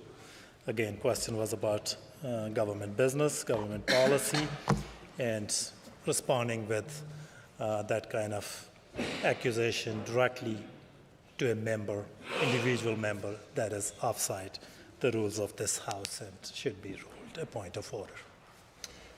The Honourable Government House Leader. Mr. Speaker, it would save a lot of time if maybe if you could confirm if the quote from the member opposite is correct of what was said on the record. I think in the interest of moving things along, I don't think the opposition will object to that, because I was going to do that anyways when my time came. But spoke with thousands of Albertas, toured the province, and tried to get all this input and information required, unlike that member who wants to disparage the hard work of the people who volunteered for this. Mr. Speaker, given that's the direct quote, you've ruled this out of order in the past, suggesting what someone wants or thinks, or so that would be out of order. I'll apologize and withdraw. Thank you. That item has been dealt with and decided. Third point of order is at 2:19 p.m. by the Government House Leader. Thank you, Mr. Speaker. I'll be quick. At the time noted, the Minister of Justice was speaking, and off the record, but loudly enough for the chamber to hear, the member from Edmonton-McClung was heard saying, "You have no shame." Comments like this have been ruled out of order in the past under 23H, I, and J. That member is commonly known to make wild, sporadic interjections, and I'll leave it at that, Mr. Speaker. But certainly, I'll keep it to the facts here, Mr. Speaker. But I'm mostly pointing to a pattern that has been called out of order in the past. So what I'll do, and I have apologized in the past where there have been points of order against me where I have been out of order. So I'd love if that member was to apologize and withdraw himself and show the House the same courtesy I just showed. Thank you. I think Government House Leader went on for too long. I agree with him. That you know what? I'm just looking. I kind of chastised him a little bit, and you know what? Continuing debate here. All I want to say that I agree with the Government House Leader. Member could have said government has no shame, but he used the word "there are" out of order, so he will retract and apologize. Apologize, withdraw. And that item is now dealt with and concluded. Takes us to a not often used section of the routine, which I alluded to. Oh, no, actually, it takes us to, before that, Standing Order 42, the member for Edmonton-Whiteman.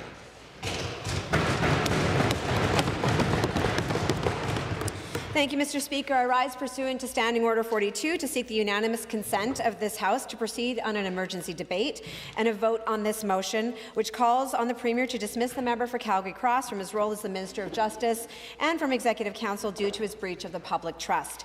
This minister no longer has the trust of Albertans to continue on in his role, and if the Premier will not take steps to immediately remove the minister from his position, it falls on this House to act.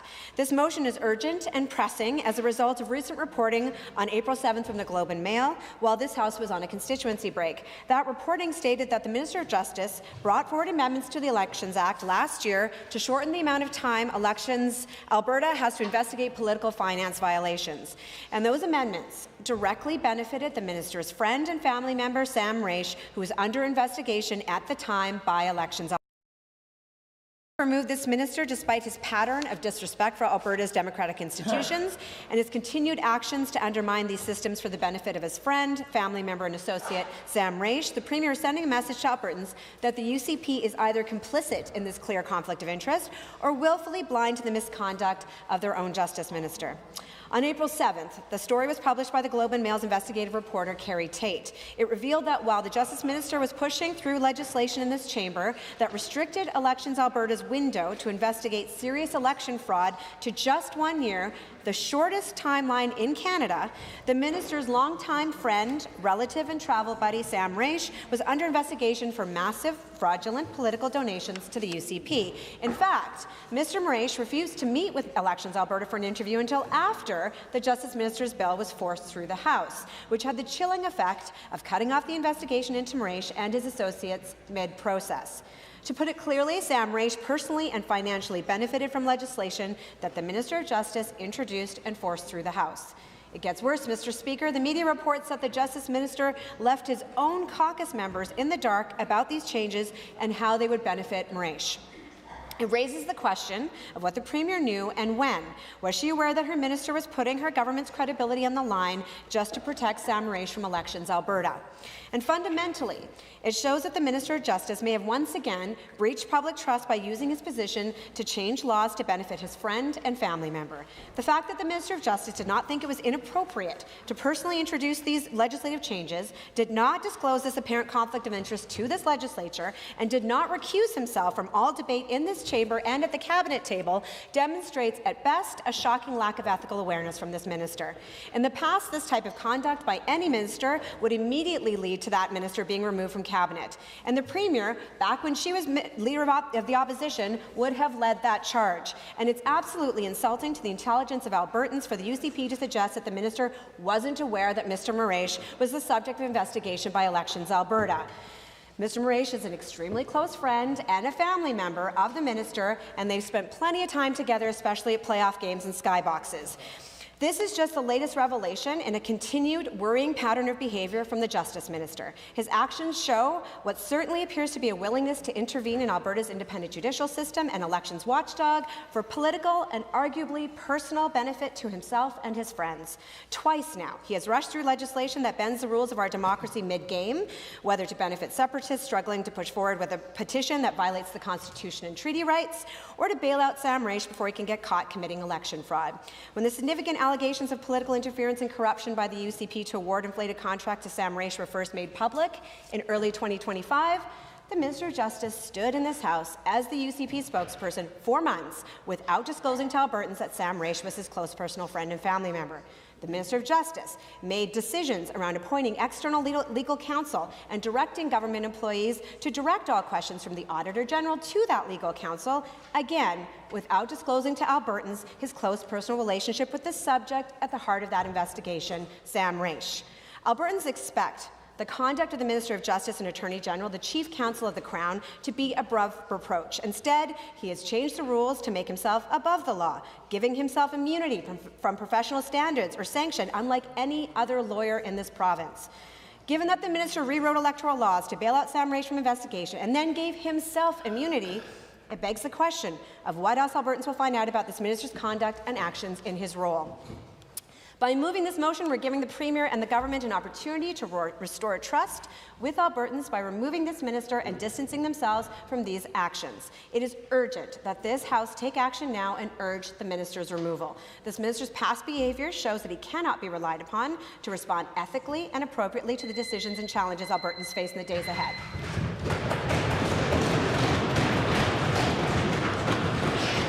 The Honourable, the Government House Leader. Thank you, Mr. Speaker. I'm pleased to rise in response on behalf of the government to the motion moved by the member from Edmonton-Whitemud to propose the following motion: be it resolved, Legislative Assembly urge the Premier to dismiss the Minister of Justice from Executive Council. Yeah, don't think so. So, Mr. Speaker, what I can say is that this is clearly a tactic to malign the character of the Minister of Justice. This is a continual pattern in this chamber, and I'm happy to go through a number of the facts, but it is also interesting that the members opposite are relying upon an article, the Globe and Mail, from Carrie Tate. Listen, Mr. Speaker, I will take Carrie Tate's writings as seriously as I take dietary advice from Jabba the Hutt, okay? Mr. Speaker, the reality of this situation is that the Minister of Justice continues to act appropriately as the Minister of Justice. Now, as stated previously, the Minister of Justice was not aware of the investigation in question, and the government is not privy to information related to ongoing investigations conducted by Elections Alberta. Alberta's government has been very clear that the amendments contained in the Election Statutes Amendment Act in 2025 related to the Office of the Chief Electoral Officer came into force on July 4th of 2025, and as the Ministry of Justice had said multiple times, it did not include a retroactive provision. In other words, Mr. Speaker, by not making the amendments related to investigations retroactive, the government's intent was to avoid impacting any ongoing investigations. Further, the bill in question amended hundreds of provisions in various acts in order to streamline processes and make our democratic system more accountable and transparent. Now, Mr. Speaker, I'd also like to state once again for the chamber and for those who are watching at home that the findings of Judge Raymond Wyatt's report is clear. There is no evidence that the Premier, any minister, political staff member, or member of Alberta's public service acted inappropriately. And I'm happy to repeat that, Mr. Speaker, if necessary. It's been repeated many times in this chamber. Now, Mr. Speaker, the Minister of Justice has done an incredible job standing up for Albertans, defending our provincial sovereignty, and protecting the rights and freedoms of Albertans, and he will continue to do so while he acts in the role of Minister of Justice. Now, I do find it a bit ironic that the NDP is trying to accuse the government and its members of breaching public trust when they themselves never held public trust to begin with. Now, Mr. Speaker, the members opposite sit around there and they talk to Albertans. They think that, they're the ones that can be trusted. If they were so trustworthy, if they could run balanced budgets and they could deal with the provinces, the many pressures that come to this province, they would have been in government. They've lost 2 elections in a row. Now, what I can also say... Order. Neither of these speeches are real pleasant for the other side, but we're going to hear both of them. Go ahead. Mr. Speaker, I think what's laughable is that the member from Edmonton-Whitemud and the NDP caucus, in reality, are in what I would call a long-distance relationship. Now, Mr. Speaker, the reason they don't have the public confidence and the reason they're down several points, 17 to be exact, is because they all know that they invent false scandals and frivolous SO42s to bring up issues that are honestly, Mr. Speaker, not worthy of coming before the government business and the private business of this House today. For that reason, I encourage all members of this Assembly to vote no when asking for unanimous consent to move forward with the SO42 moved by the member from Edmonton-Whitemud. Okay, the motion for the Standing Order 42, as just debated, requires unanimous consent. I will only ask one question. Is there anyone in this Legislative Assembly who objects to going ahead with the Standing Order 42 debate? Okay, that motion is lost. That takes us to the other section we don't use every day here, Section 20. It's honourable members. I have a matter to discuss with the Assembly that has to do with the tabling that I made earlier this afternoon. The member for Grand Prairie has requested that his private member's bill, Bill 207, Primary Provincial Industries Recognition Statutes Amendment Act 2026, be granted early consideration and be called in committee of the whole this afternoon. Since this is the first such request during the 31st legislature, I will explain what the request entails. Currently, Bill 207 is on the order paper with a due date of day 48, which is Monday, April 20th, 2026. The member's request is for Bill 207 to be considered in committee of the whole today, day 44. There is a protocol in place that has existed since 1997 in which a member who is the sponsor of a bill may request early consideration of that bill at a particular stage or in committee of the whole, so long as the bill has passed the previous stage prior to making the request. In this case, Bill 207 received second reading on Monday, March 30th, 2026. The protocol also provides that the bill for which early consideration has been requested must not take precedence over another private member's bill that has been adjourned at a particular stage, is being considered in committee of the whole but has not been reported to the Assembly, or is due to be called in committee of the whole or moved for third reading in accordance with Standing Order 8 sub 7. Currently, there are no private members' public bills on the order paper which fall into any of these categories.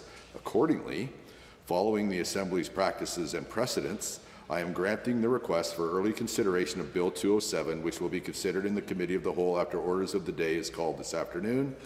For additional information on the matter of early consideration of private members' public bills, I refer you to former Speaker Cooper's statement on December 8, 2022, which can be found on page 270 of Hansard for that day. And I think if I could editorially try to shorten all that down, if we don't do this, we won't basically have any private members' business to do this afternoon. So it makes the Assembly more efficient if we actually spend the time that is scheduled for debating legislation on debating legislation. Pardon me? Now we are at orders of the day. Orders other than government bills and orders. Committee of the Whole.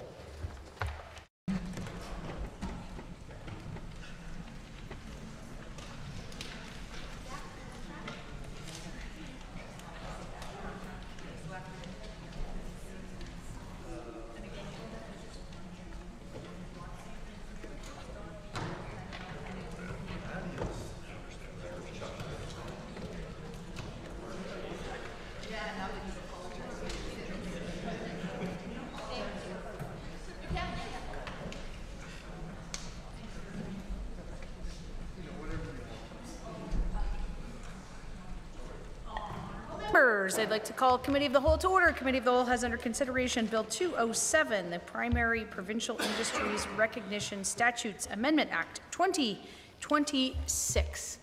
Are there members that would like to speak to the bill? The Honourable Member for Grand Prairie. Thank you very much, Madam Speaker. Really appreciate it. I'm proud to rise to support this bill, Bill 207. I'm a big proponent of this type of bill, and so I'm proud to present this to as well as we get into the Committee of the Whole. So this bill is more than just about curriculum. It's more than about classrooms, and it's more than just policy. This truly at its heart is about just bringing the truth, our opportunity, and the future of Alberta to the whole, and also to our students here across Alberta. Now, a little bit of history here, Madam Speaker. Here, for generations, Alberta has been built by people who work with their hands, who have risen early, who have braved the elements, and who understand that prosperity does not happen by accident.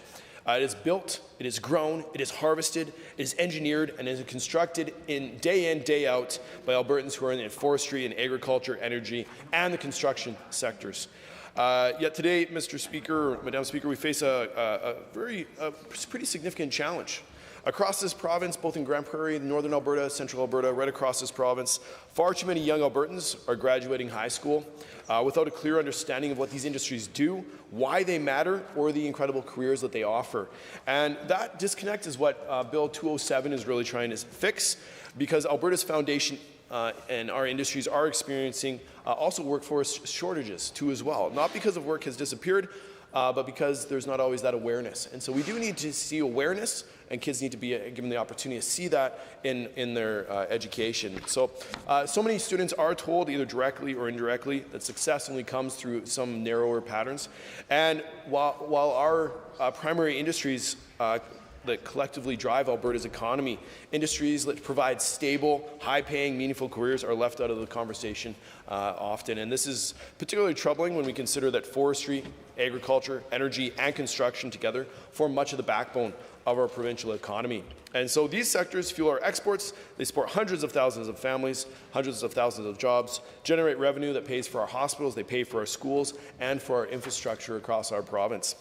And yet, as I mentioned, many students finish high school finish school without learning about how our food is grown, about how our homes are built, how our resources are developed, our energy resources are developed across this province, and all through world-class environmental standards as well. And so these aspects are super important. And also because innovation and environmental stewards go hand in hand with modern industry here in Alberta. And Bill 207 really does address this challenge directly and responsibly.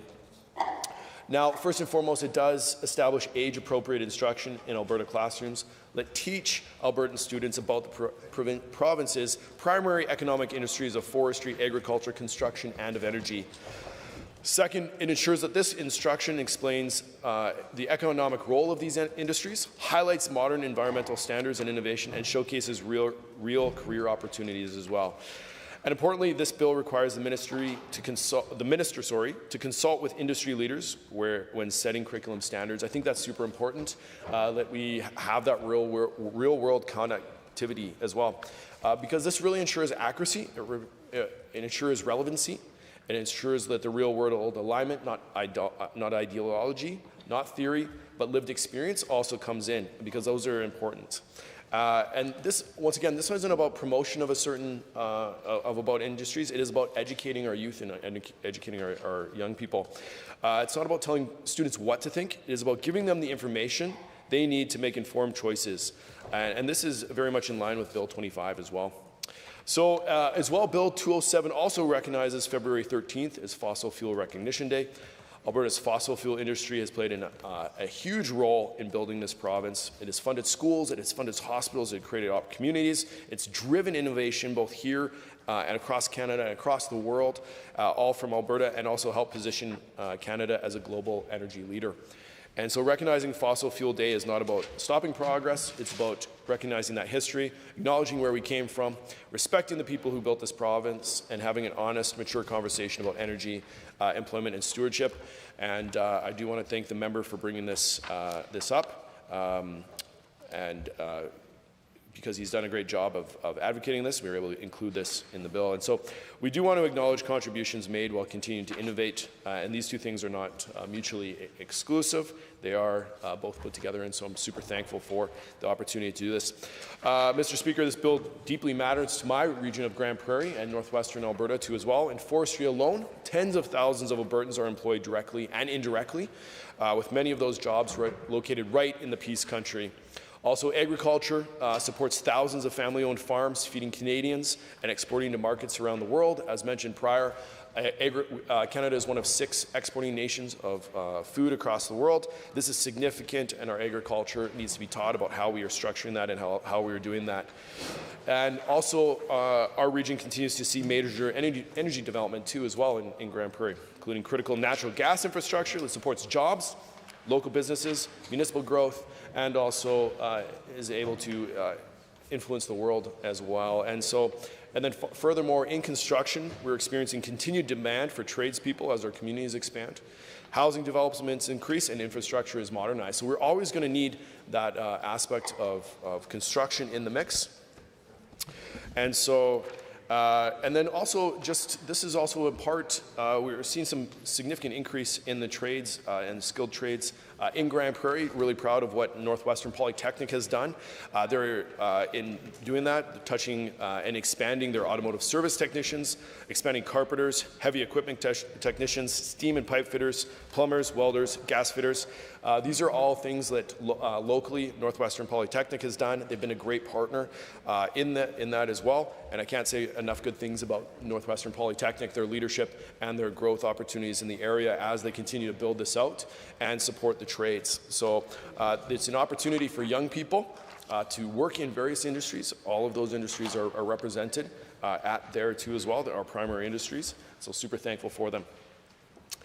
And these upgrades are important, as I said, which do focus on awareness. There is a good building together. They create a pipeline. This bill would create a pipeline from classroom to training to careers right here at home.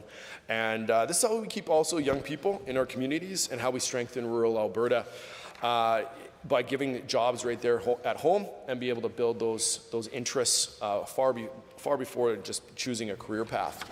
Getting people engaged in this. And so I do believe Bill 207 aligns squarely with this government's commitment to economic growth, workforce development, and the skilled trades. All of those are vital as our government is investing over $3 billion across the various sectors, and so that this bill addresses. We have over $421 million invested in forestry, nearly $1 billion in agricultural investments, continued strategic investment in oil and gas, and approximately $1.69 billion in construction and infrastructure here too as well. These aren't just abstract numbers. These are job sites, they're apprenticeships, they're innovations and paychecks for Albertans, all significant.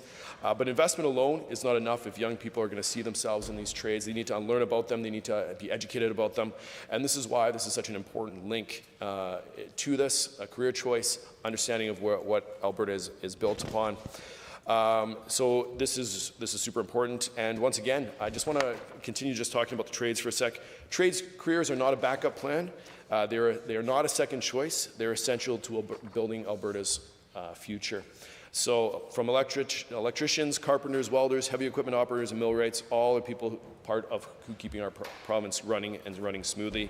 And they all deserve respect, recognition, and representation in our education system as well. And so I think Bill 207 across the board, across these industries, sends a really powerful message.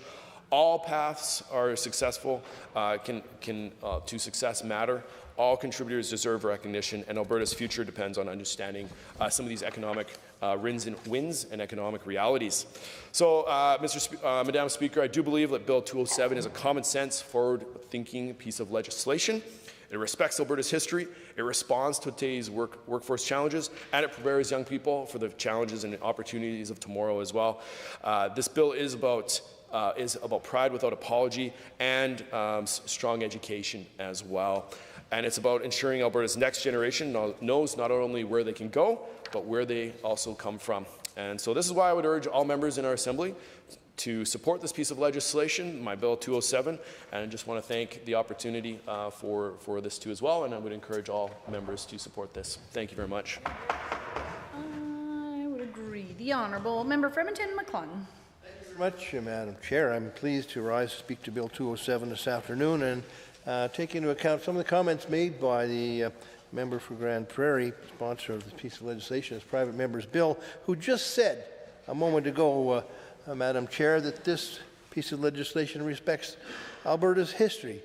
And I might remind the member, Madam Chair, that Alberta's history didn't start with Leduc No. 1. We go back 20,000 years or more, and we look at the history of Alberta, the First Nations people who occupied this land. And I think that although I'm supporting this piece of legislation, this private member's bill, I wish it did have in it recognition that Alberta's history started well earlier than the Industrial Revolution. An Indigenous population in this province occupied these lands for approximately 20,000 years. Carbon dating is going even further back into history, Madam Chair, to show that that may be even a longer period of occupation. And during that time frame, Madam Chair, when we talk about respecting Alberta's history, and we're talking about the various provincial industries and recognizing them. Look at the history of First Nations in this province. You know, we just had a land acknowledgement this afternoon, as we do on every Monday. Yet this legislation and the lens that this government looks through when generating legislation seems to forget that the history of this province doesn't start when Europeans first arrived at it. It starts 20,000 years before then, when, of course, Indigenous people in this province were primarily involved in industries that were involving land stewardship, and resource management, sustainable land occupation, so that when Europeans arrived, Madam Chair, it was a land of plenty. It was a land that didn't have the difficulties of pollution and so forth that we now face now. And we saw that First Nations people provided their own medicine from the land. So they gathered their own foods for 20,000 years. They had a community responsibility to the land. And that's something that I think this piece of legislation should have incorporated into its history of Alberta, and it doesn't do that. Now, granted, the member does rightly herald the many significant industries that we've enjoyed having in this province: the energy, agriculture, forestry, and parks industry. Has all been something that we've benefited from. I mean, Madam Chair, worked in the industry. I know exactly what crude oil smells like. I worked on a service rig, and when you have a bit of an overflow at the pipe, when you open up that wellhead, you get covered in the stuff. So the way to wash that off is first of all with diesel fuel, and then with gasoline to get the diesel off, and then you wash 3 times with heavy detergent soap, and you actually might be able to go home, because the crude oil is a difficult thing to wash off. So we on this side of the House, as New Democrats, have always supported the economy, including oil and gas and agriculture, and we respect the fact that there's been multitudes of working people in both these industries, and that is something that we should be proud of, and something that we on this side of the House are happy to promote. We are the party, Madam Chair, that actually built a pipeline to Tidewater. We're proud of that. It was the first pipeline our province has had in decades, and we look forward to seeing the optimization of the TMX pipeline, and perhaps even a secondary pipeline to Tidewater along the same route. And we celebrate the oil and gas industry, but of course in a way that is sustainable and respects the land and the responsibility we have to steward the land, so that it is for 7 generations forward there in perpetuity. Now, we've just launched our energy plan, Madam Chair, and this plan will bring a robust economic investment and growth to industry, create more jobs, and ensure Alberta's energy economy is responsive to the changing world. And that's not something that is antithetical to New Democrats. We are involved in promoting the development of resources in the oil and gas sector, forestry sector, in the agricultural sector. When we're in a position to feed the world, Madam Chair, in particular with respect to agriculture and diversifying that, but always, Madam Chair, with keeping in mind the need to make sure that the environment is protected, so that generations beyond ours have the same opportunities. And that when it comes to development of say, coal mining, we are very, very concerned that we'll have the pollution of our tidewater, of our fresh water from the eastern slopes of the Rockies, actually put at risk our irrigated farmland, not to mention our North Saskatchewan River watershed as well. So while this bill properly does herald the achievements of our industries and make sure that students in our province understand the primary roles and significant roles of the major industries in this province, whether it be energy, agriculture, forestry, etc., I think that this bill misses the mark by not going back far enough and recognizing the establishment of resource stewardship and stewardship of the land as a fundamental requirement for any future generation of Albertans, including this one, to make sure that the land is there for future generations to work on and to extract resources from, and it doesn't get destroyed in the process. So I would applaud the member for bringing forward this piece of legislation to make sure that future generations understand the fundamental industries that have caused us to generate wealth and employment over generations. But I implore the minister to make sure that included in that instruction is also an understanding of the fundamental requirement that the land be preserved for generations in perpetuity. So with that, Madam Chair, I will exceed my time and allow others to pontificate. Thank you. Are there others? The Honourable Member for Calgary-Elbow. Thank you, Madam Chair. It's my honour to stand on Bill 207, the Primary Provincial Industries Recognition Statutes Amendment Act. And, I want to echo some of my colleague of Edmonton McClung's statements around the history of hydrocarbon development in this province. Did not begin with Leduc No. 1. It certainly precedes that for many thousands of years. In fact, Peter Pond in 1778 wrote accounts of the First Nations folk in the Athabasca River Valley who were the first to use the pitch, the bitumen that outcropped along the river valley, mix it with spruce tree sap and other forms of pitch in order to seal their canoes. And it was certainly a resource that was known and existed for a very long time.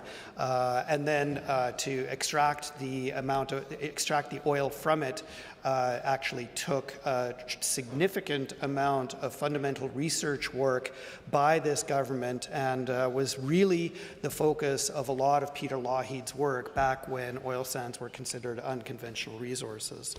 And really, Lougheed's work on ensuring that Alberta would have a hydrocarbon resource potential in perpetuity was driven by understanding the oil sands physically and putting in place the technological solutions in order to extract that resource. And today, thanks to Lougheed's vision, we can directly account for well over 3 million barrels a day of production that came from the SAGD process that was developed by Roger Butler and others at the University of Alberta. Before there was Leduc No. 1, of course, there was Turner Valley down in my neck of the woods south of Calgary. Turner Valley was discovered in 1914, and it was a wet gas field, which means that it had a significant amount of natural gas liquids, difficult to extract. And sadly, natural gas at the time didn't have a lot of market because there weren't a lot of pipelines built. And so the natural gas was, unfortunately and sadly, simply flared off. And which, at the time, Turner Valley had the oh dear, this is unparliamentary. It had a word describing it, referring to the underworld as the underworld's half acre. And sadly, it meant that a lot of the productive potential of the Turner Valley oil resource, when it was eventually discovered, was unfortunately not able to be realized, because when you have an oil resource with a gas cap over top, when you produce the gas cap out, it means that the oil resource unfortunately becomes immobile. And to some extent that happened in Turner Valley. There's still a lot of oil there for anybody who wants to figure out how to actually get it out. Leduc No. 1 in 1946, followed by the play that really made Alberta, I would say. So the Leduc was a reef. These are Devonian aged, about 400 million years old, reef complexes back when continental drift had Alberta being actually very tropical. And so these reefs, like the Bahamas, they are laid down as a platform over time, and then the little critters that build reefs, they actually build like little pinnacles. And the oil was found in those pinnacles, like little strands of pearls that just extend for a long common, what would have been probably at the time atolls. Very exciting because you could get, by understanding what Devonian geology looked like in Alberta, you could get you could get kind of a reproducible return on investment, which is the most important thing, is that dry holes are extremely expensive because you spend all the money but you get no oil out of it. To solve that dry hole problem, the Cardium really became, it was Alberta's first supergiant field, maybe by some accounts, the only supergiant conventional field that we have. And this is a blanket sand that covered a large portion of Alberta. Now these are much newer, so Alberta wasn't like at tropical latitudes then, although the climate was much warmer at the time. And before the Rockies had begun construction in the Cretaceous, this is very shallow here, and so it was a shallow inland sea that then, as the Rockies mountain building took place, kind of as happens in foreland basins, drove the shales that fed the Cardium downwards into the hydrocarbon kitchen where they could start cooking off oil. And then it was the mountain building of the Rockies, the erosion of sands across into these inland seas that created the sandstones that trapped that oil. An amazing place. And it was my privilege to go into my son's, at the time, actually it was my daughter's grade 6 class many years ago, and talk about how the Cardium really created the Alberta that we know today. So I'm fully in favor of talking about our hydrocarbon legacy and our hydrocarbon potential and frankly our energy potential, which in the future will also include not just oil sands, not just conventional oil, not just unconventional gas, but also electricity and renewables. Will also include critical minerals. Really, what the people of Alberta are begging for is a Lougheed-style focus on Alberta's energy future. And I want to let the people of Alberta know that the Alberta NDP firmly stands with folks who want to develop our resources responsibly. We are in favor of, and in fact ended up building, the first pipeline to Tidewater in 70 years. We are the party that builds pipelines. Other folks just talk about why they can't. And so that's also, I think, important when we talk about our legacy and our future as an energy superpower, that we really think about how to be a superpower in all forms of energy rather than picking and choosing. Really doing the same thing that Lougheed did when he looked at the oil sands and said, there's a resource here, and I'm going to help get the job done. And that's what I stand for. I have 20 plus years in energy. I helped some of the largest energy investors in the world allocate their energy portfolios.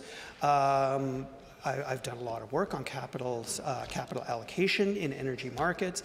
Energy has been very, very good to me and good to my family. And I'm fully in favor of teaching children that energy has also been very, very good for the people of Alberta. Now, just one criticism of this bill, I guess. On this side of the House, we brought in a number of bills in this session. One is to prevent restaurant owners from stealing their workers' tips. Another to prevent the no more skyboxes legislation to clean up government, another to reduce electricity prices by enhancing battery storage, another to ensure that Alberta becomes accessible to all, even those who have disabilities. And those are all bills that address the key affordability challenges that Albertans have. And I only wish that this bill had something that addressed the affordability problem that I hear door knocking in front of my constituents every week. And with that, Madam Chair, I'm happy to cede the rest of my time. Thank you. Are there others? The honourable member for Old Stittsbury Three Hills. Thank you, Madam Speaker. I am pleased to speak in support of Bill 207. At this stage of debate, it is important to focus on why this bill is necessary, why it is reasonable, and why it deserves the support of this Assembly. The central argument for this legislation is straightforward. Alberta's education system should reflect the realities of Alberta's economy. That is not currently happening to the extent that it should.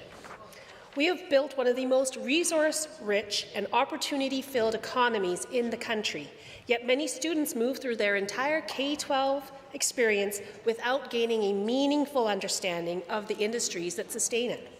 This is not a criticism of educators, Madam Speaker. It is a structural gap. Curriculum time is limited, and without clear direction, critical areas can be underemphasized. Bill 207 provides that direction in a measured and appropriate way by ensuring that instruction about Alberta's primary industries is included and delivered in an age-appropriate manner. And some may ask, why is this necessary?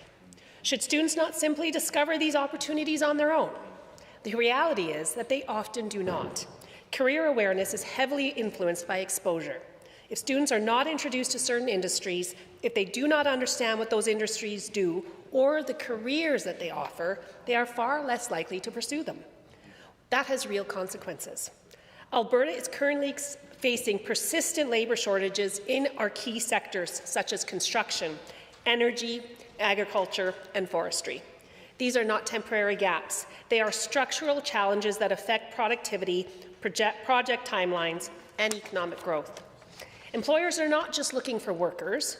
They're looking for skilled, knowledgeable individuals who understand the nature of the work and see a future in it. That's key, see a future in it. At the same time, we have young Albertans who are uncertain about their career paths, who may feel that their options are limited, or who are not aware of the rewarding opportunities available outside of more traditional academic routes. Bill 207 addresses both sides of that equation. It connects supply with demand, not by forcing outcomes, but by improving awareness. Another argument in favour of this bill is that it strengthens informed choice. There is sometimes a misconception that highlighting trades and primary industries somehow narrows students' options. In fact, the opposite is true. A student cannot choose a path that they do not understand or are not even aware of. By providing clear, factual information about these sectors, we are expanding the range of choices available to them.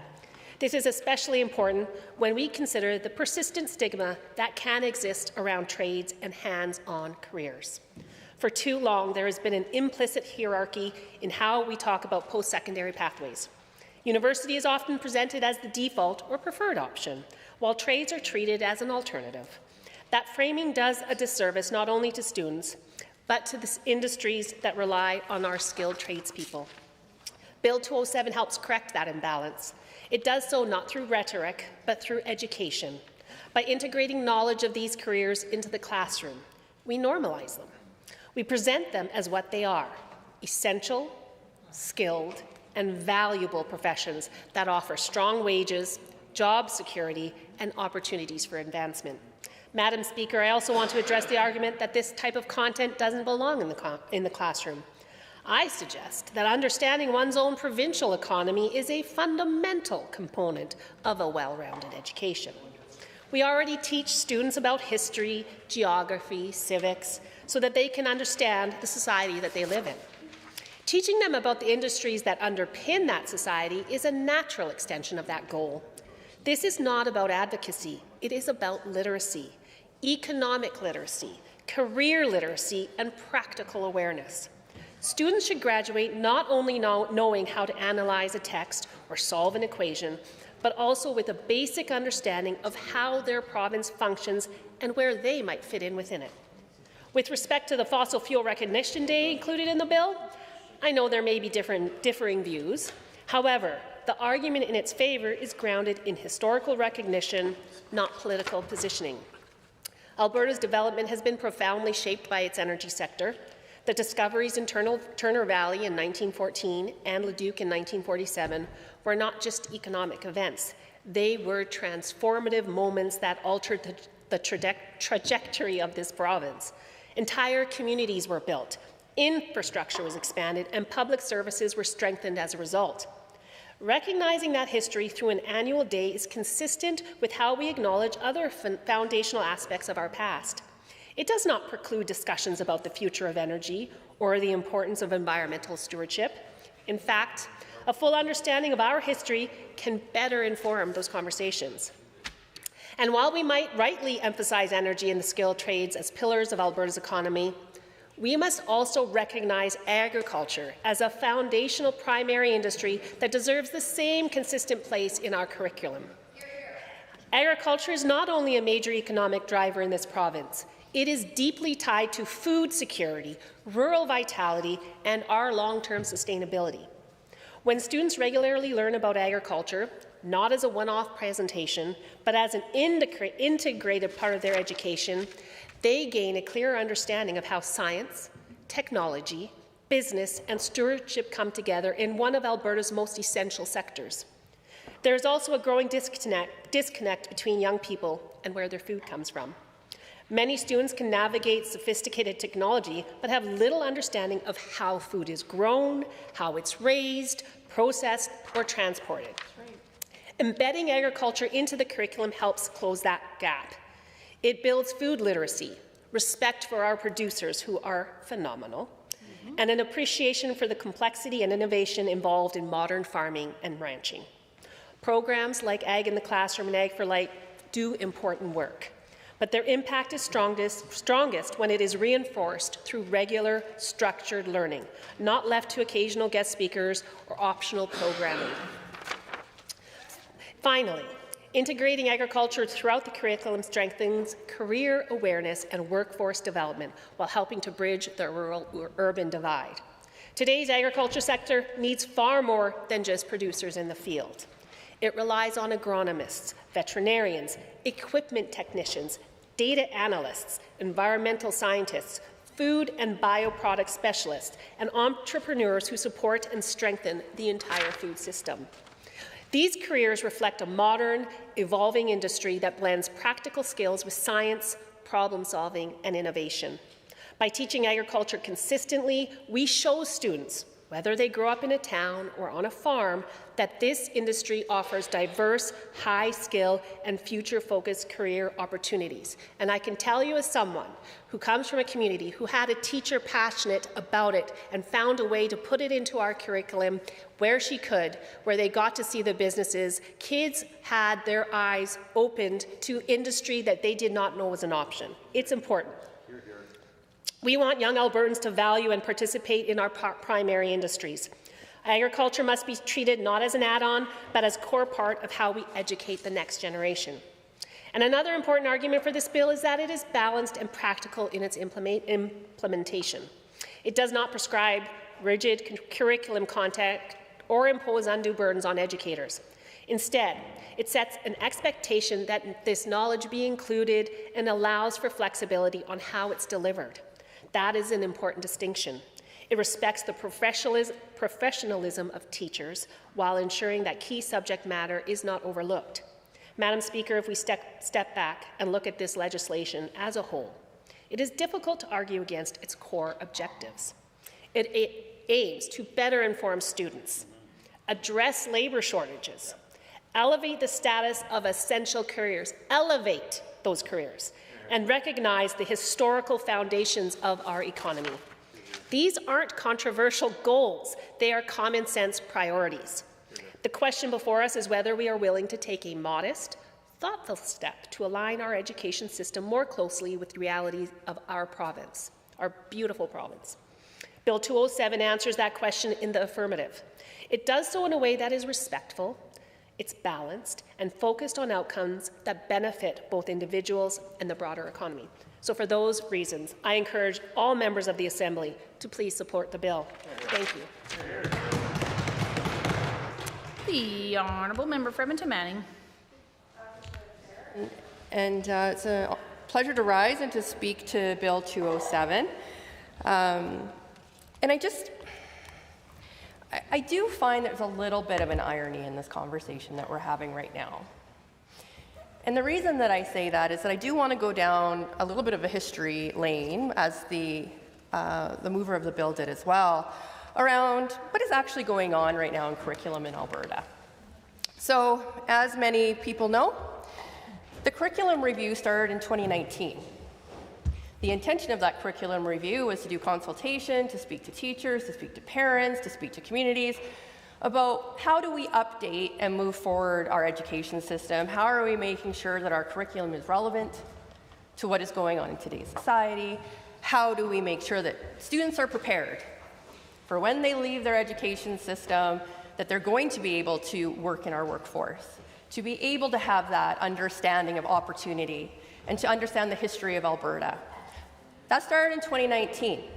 Who was in government in 2019? Oh, I don't know, the current government was in government in 2019. And so what's been really interesting is now we have a piece of legislation that's sitting in front of the House that's talking about curriculum review, implementation, and ensuring that pieces of the curriculum are speaking to what certain members of the government caucus believe are important. Now, the other irony of that is that we currently have a bill in front of the House by the Minister of Education who is trying to remove potentially teachers being able to talk about different things within curriculum and to bring those things into their classrooms and to talk about those things.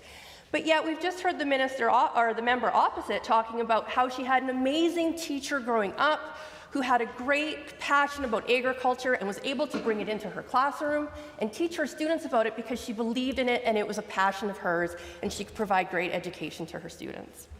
But it wasn't in the curriculum.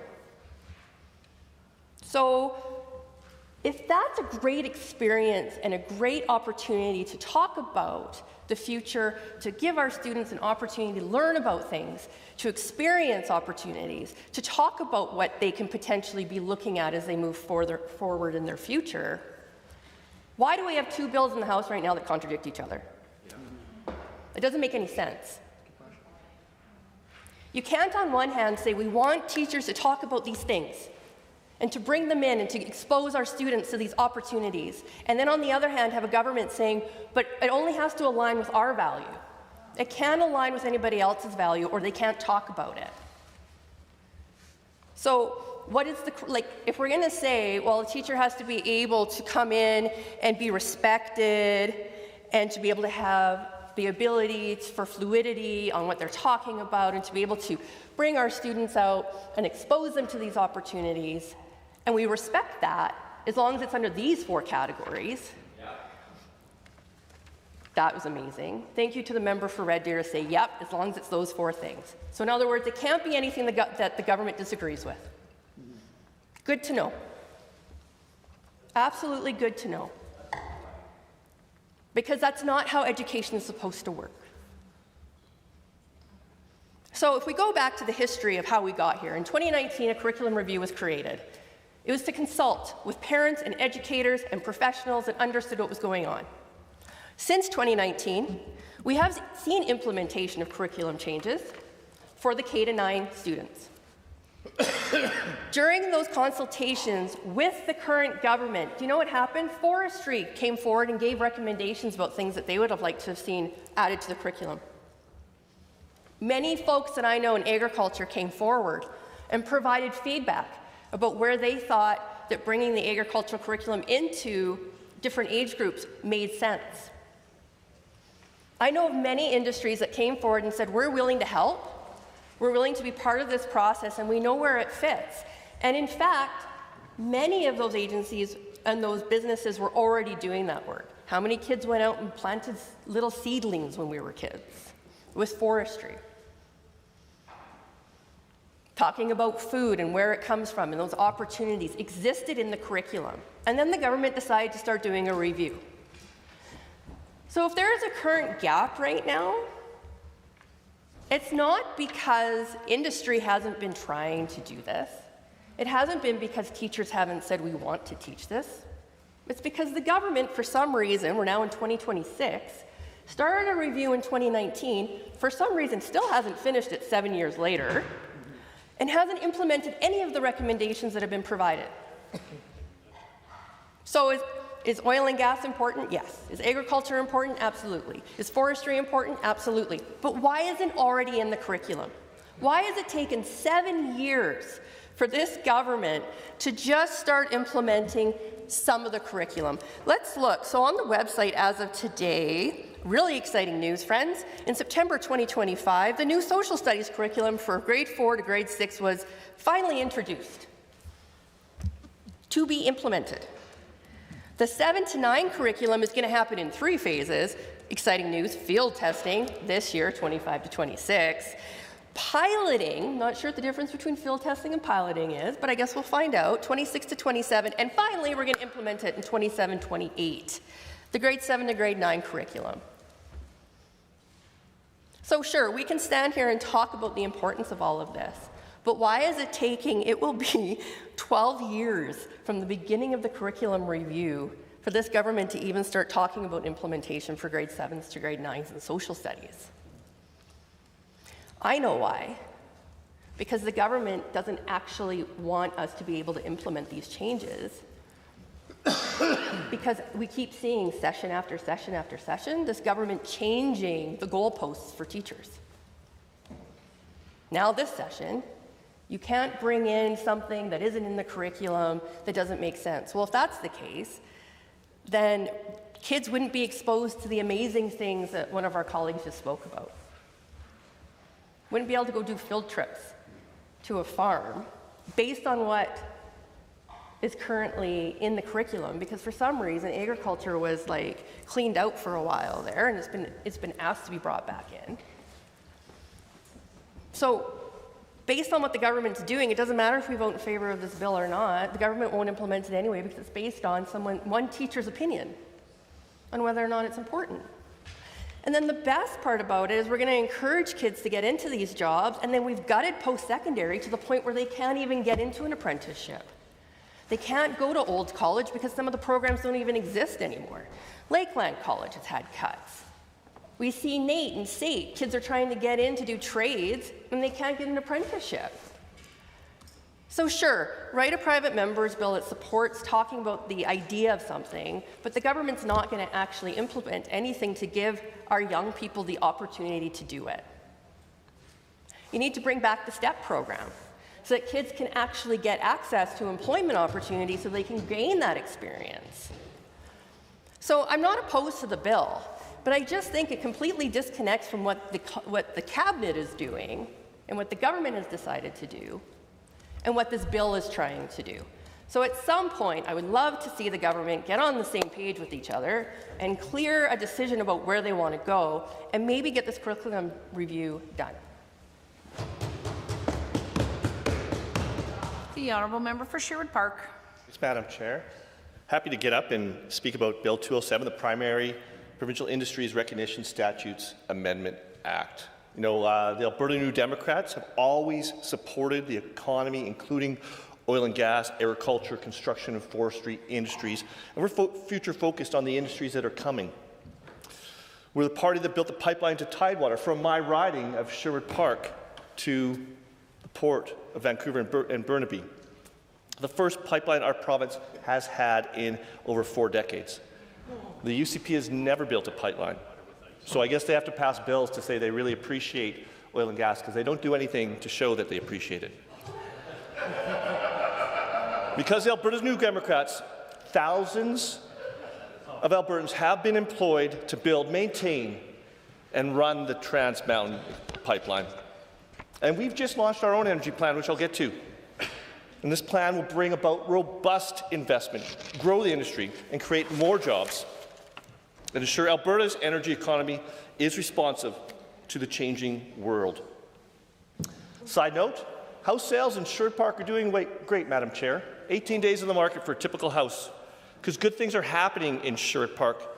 Here, where we're adjacent to the industrial heartland, and we have the Strathcona Industrial Association, which commonly is called Refinery Row, part of my riding. And we want to keep those things going. We want to keep things growing. We just don't want to do it with all this talk about the government's separatist agenda. I've had discussion with members of the Industrial Heartland Association who are working to try and develop more industry in Alberta, to try and attract more investment. We're talking to investors from around the world.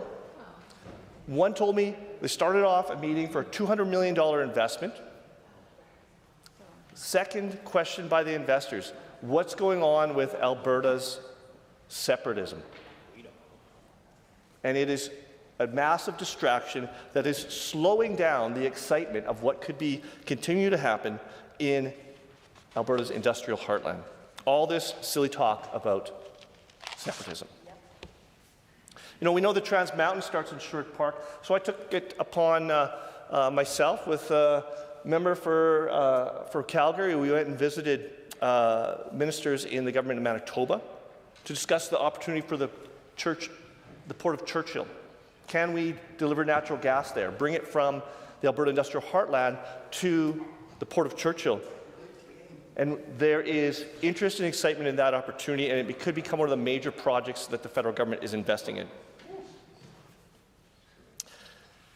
Coming from Sherwood Park, the industrial heartland, the refineries, it's a part of our identity. You cannot mistake it because we sit elevation-wise, geography-wise, just a little bit higher than Edmonton. And so when we look as the sun is setting, we can see the refineries. And when we drive back and forth to Edmonton every day, we're driving past those refineries.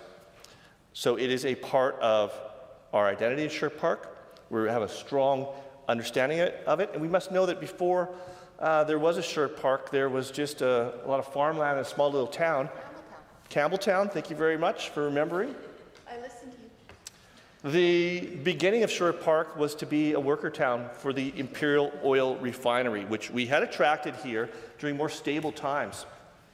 And it was an exciting thing to be able to bring in that refinery, and we've seen a community grow that started with the Imperial Oil Refinery, but now Sherwood Park has diversified so much more, and we're focused on the future. We have in my riding Alta Steel, Capital Power has operations, Celanese has operations, Enbridge has operations, Gibson Energy has operations. Imperial Oil is still growing and is adding renewable fuel to their operations. Keyera Corporation is got a big presence in my riding. Owens Corning, the Pembina Pipeline Corporation, who are also looking at opportunities for expansion at the Port of Burnaby. Rio Tinto, Suncor, and of course the Trans Mountain is in my riding. And we want to look to ways to keep growing and expanding in a healthy, sustainable way so that Sherwood Park can keep on thriving. So our plan from the Alberta New Democrats will be to optimize the Trans Mountain expansion because it can be found that we can get another 300,000 barrels per day of additional capacity on that pipeline that was created, as I'll remind everybody, with a new Democrat government in Alberta. We want to keep on working with Indigenous communities and other governments on the opportunity for the West Coast pipeline options. And we think that using that Trans Mountain expansion pipeline right away that has already been approved with a new Democrat government will be the best way to get new routes and expanded routes for our products to the world. We also want to explore new export routes, which is why discussions on the Port of Churchill is an interesting one. And if Canada wants to take on a project like the Railways of Sovereignty, of nation building, an Energy East project is something that would also be interesting. We need to increase our natural gas export capacity to strengthen our domestic energy stability and reach international markets. And we need to get renewables back into the mix. This government took an industry that was thriving, that was providing workers with opportunity to work throughout the province and killed it so that 99% of renewable energy projects were killed by this government and are not coming back until there is going to be a change in the government. Lastly, I think I'll bring it up, Mr. Chair, I want to look at working on strategy for world-class critical minerals, because we know that all throughout Canada there's great opportunity, and we need a place to have those minerals refined and prepared for market. And I think that in the industrial heartland is going to be the place to do it. So Bill 207, I think, is fine to recognize the place that fossil fuels have played in our province, but let's stay focused on the future and diversify our economic opportunities. Thank you, Mr. Speaker. Are there any others? The member for Lacombe-Panoka. Well, thank you, Mr. Chair. I'd like to rise today to speak on this very exciting piece of legislation, Bill 207. This bill, the Primary Provincial Industry Statutes Amendment Act, will establish a province-wide Fossil Fuel Recognition Day, and it takes place annually on February 13th. It will also establish age-appropriate instruction for Alberta classrooms on the province's primary economic industries. This is long overdue. In many ways, the province we know and love today owes its existence to fossil fuels. The wealth that we've been able to extract from below our feet has changed our province from a small agrarian society to the fourth largest province in the country. With this wealth, we've built hospitals, schools, roads, and bridges in every corner of the province. With this wealth, we've been able to fund world-class services while keeping taxes low. It is with this wealth, Mr. Chair, that we have been able to build the most livable society in the world, despite our climate and geographic isolation. We owe a great debt of gratitude to the oil industry pioneers who risked it all in search of black gold.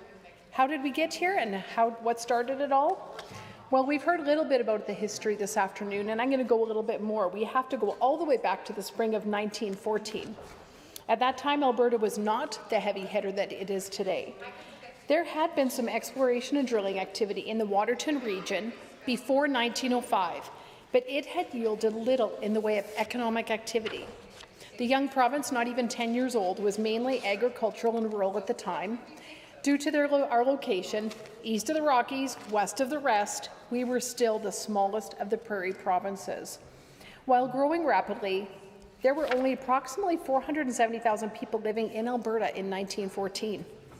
That year, on May 14th, a well bore in Turner Valley hit a major natural gas deposit, becoming the first major producing field in Western Canada. A boom quickly followed, and nearby Calgary quickly became the hub for the Canadian oil and gas industry. Over the following decades, more discoveries would be found near Turner Valley, and by 1939, there were 70 wells in the area. This fundamentally changed the Alberta way of life. No longer limited to cattle and crops, crude now dominated the economy. By the 1940s, Turner Valley was producing 95% of Canada's petroleum production. We had been put on the path of resource extraction, and now that it had been proven that there were riches buried below the ground, more exploration was started. There were many failures. Areas that should have been home to major deposits didn't yield good results, and there was a possibility that extraction might be limited to the Turner Valley region. That all changed on February 13th, 1947. We heard a little bit about Imperial Oil this afternoon. Well, they had been conducting some seismic research across central Alberta the year before, with results suggesting major deposits might exist in the region. They had already drilled 133 dry wells in search of these deposits. Now think about that. 133 wells drilled without a single drop of oil. Naturally, the company was inclined to hedge their losses and just give up. They didn't. They decided to drill one last well, number 134 if you're keeping track. Starting in November of 1946, they began to drill, and that well has come to be known as Leduc number 1. After finishing drilling in the new year and with promising early results, there was hope that this would be the one.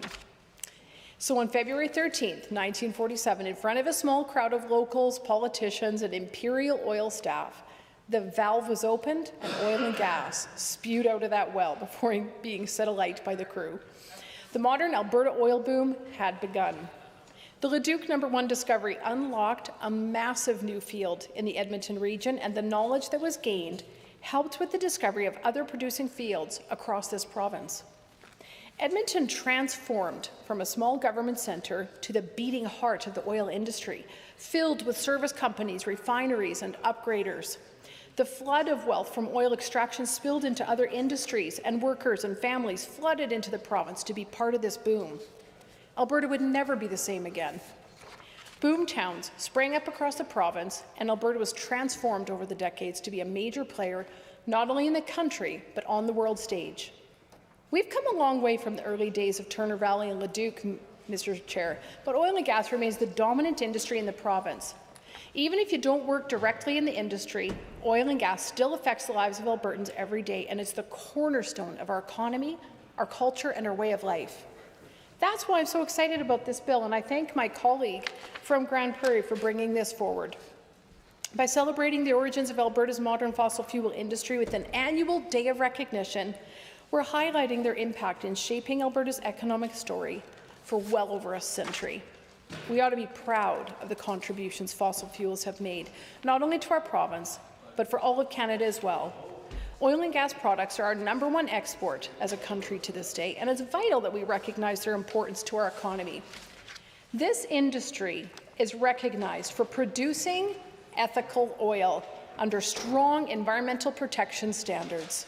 We need to make sure our students and our citizens are aware of this fact and proud of it. We make great contributions to this country, and much of that is thanks to our fossil fuel industry. So let us be proud. Let us be the cheerleaders for our industry and the men and women who work so hard to build this province. To my friends and colleagues in this Assembly, I invite you to join me in supporting this great bill. Thank you, Mr. Chair. Thank you. I'll recognize the member for Lethbridge West. Thank you, Mr. Chair. You know what? I think recognizing our industries in Alberta is not a bad idea. I think it's something that we need to celebrate, all the different things that we do to help our economy grow. I grew up in Taber. We were the heartland of oil field service in southern Alberta. We had hockey teams named, sponsored by oil well companies and drilling companies. In fact, I was on the Bluebird Drillers, so we had the fancy light blue Pittsburgh Penguin style shirts. But there's also a point where we need to, because we're also aware of how important oil and gas is to our economy. And it almost needs to go without saying that we need to actually look at other things that we need to do as well to celebrate in our economy and in our province. If you look at things like diversification, how we need to celebrate, think about renewables. In just 3 years, the Alberta New Democrats brought in $13 billion of new investment in the energy sector. We promoted diversification in the economy and actually led the country in renewables investment. And there were hundreds of jobs created, and the amount of good that it did for especially rural communities in property tax revenue, I think you just need to talk to some of those municipalities to understand what that did for them to have that kind of development. You know, and I'm going to focus more on agriculture because, again, growing up in Taber and now in Lethbridge, we celebrate agriculture all the time. And you look at province-wide, that the primary agriculture industries employ about 45,000 people, and probably in the broader agri-food industry about another 40,000. Agri-food exports were nearly $18 billion in 23. And making it one of the largest industries in our province. And farm cash receipts alone in 23 were $23.3 billion. And we have to remember that Alberta also leads Canada in beef production. In fact, just outside Lethbridge, highest concentration of cattle feedlots in the country, which we call fondly Feedlot Alley. Not so good when the wind's not blowing because there's a little haze over the land. And we look at canola and wheat are the largest crops by value by far in our province.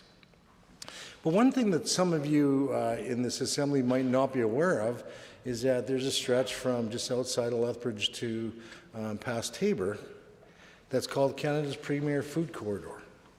And that food corridor is a great dynamic partnership of communities that are dedicated to advancing the agri-food sector. This region offers unparalleled access to major markets, transportation routes, industry support, creating the ideal environment for business growth and success. And that food corridor is also recognized as a leading destination for food processing, home to international food companies, an expanding network of niche innovators and researchers. And with well-established logistics and supply chain, we look at how there's seamless access to the transportation, distribution, and essential industry infrastructure. We also have federal and provincial research stations there. We have a number of industry associations are based in southern Alberta. And economic development organizations provide valuable resources that actually fosters collaboration and innovation. In southern Alberta, that Premier Food Corridor produces about $8 billion in GDP, $4.2 million of farmland, 4,470 farms, 65 plus specialty crops. And you're going to know these. I'm going to name off some of the producers and processors in southern Alberta that contribute to that food corridor. Dairy processors like Parmalat, Agripure, Crystal Springs Cheese, Black Velvet Distillery, which has been in Lethbridge for decades. Broxburn Vegetables, which provides fresh vegetables to restaurants across the province. Cavendish Farms and McCain's. Lamb Weston, frozen potato product producers, processors. That Cavendish Farms is the largest single private investment in the history of Lethbridge, made possible by the work of the Alberta NDP. And as well, McCain Foods, just outside of Coaldale in the Chin area, just doubled the size of their capacity recently, showing that they have confidence in what we can do in this province and in our region for agri-food processing. You might not have heard of these guys, but Gal Quality Onions in Tabor are the largest single onion producer in Western Canada. The Atlantic sugar processing plant, which you know better by Rogers Sugar Products, has been operating in Tabor for about 80 years. And they process more sugar beets for sugar than any other place in Canada. I don't know if you heard of Let's Pasta Food Services. It's a Lethbridge-based company that produces fresh and frozen pasta products and sauces for wholesale, retail, and they supply products for restaurants as well. Maple Leaf Pork Products, and many of you have seen their products in the grocery store. They have a big plant in Lethbridge as well. PepsiCo. Everyone knows who PepsiCo is. We have two processing plants in Lethbridge and Tabor that produce things like Lay's, Miss Vicky's, Doritos, Tostitos, the full line of Frito-Lay products made in Alberta.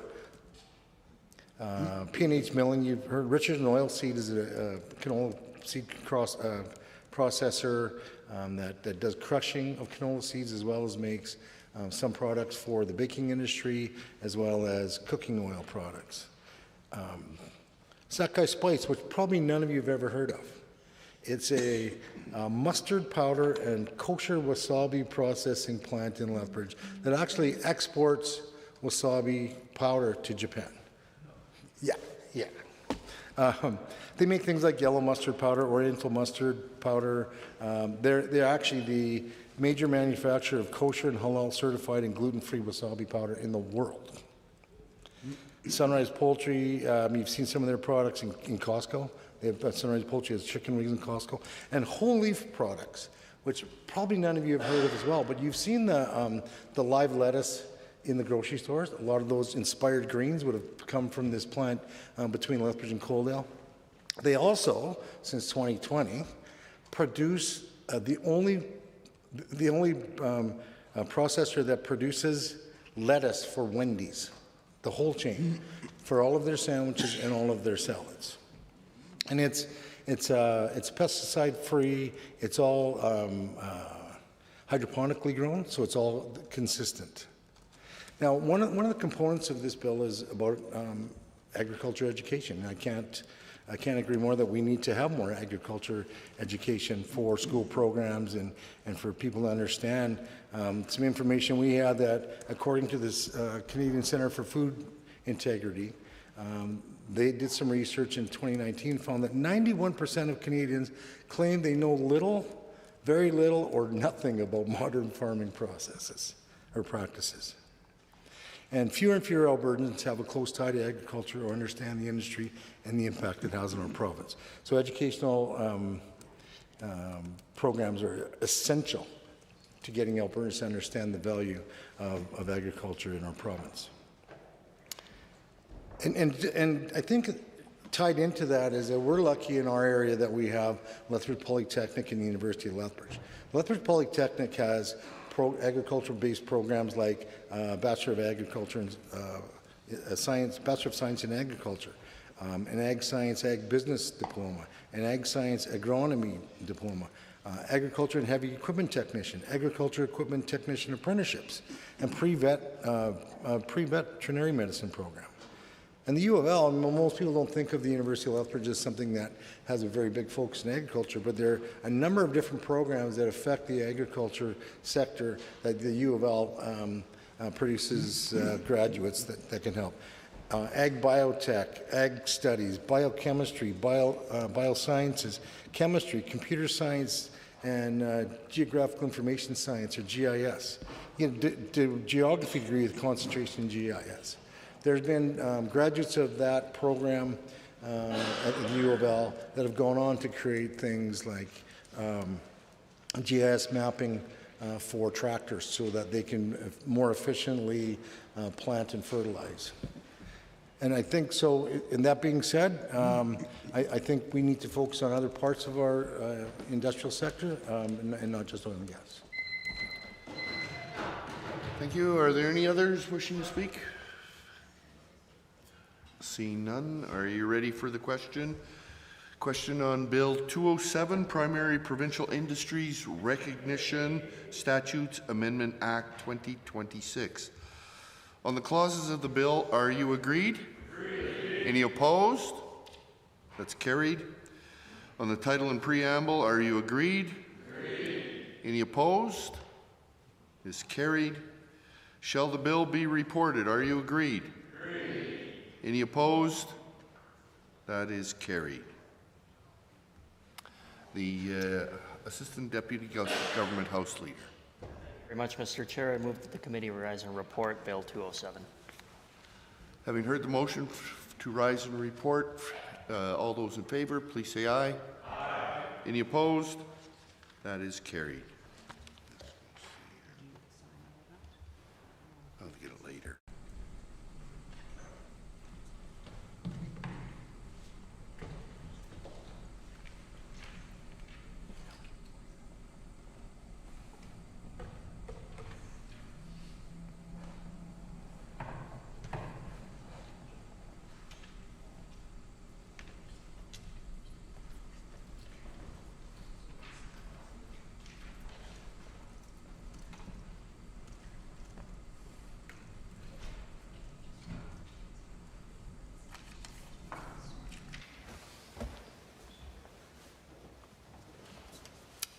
Member for Lacombe-Panoka.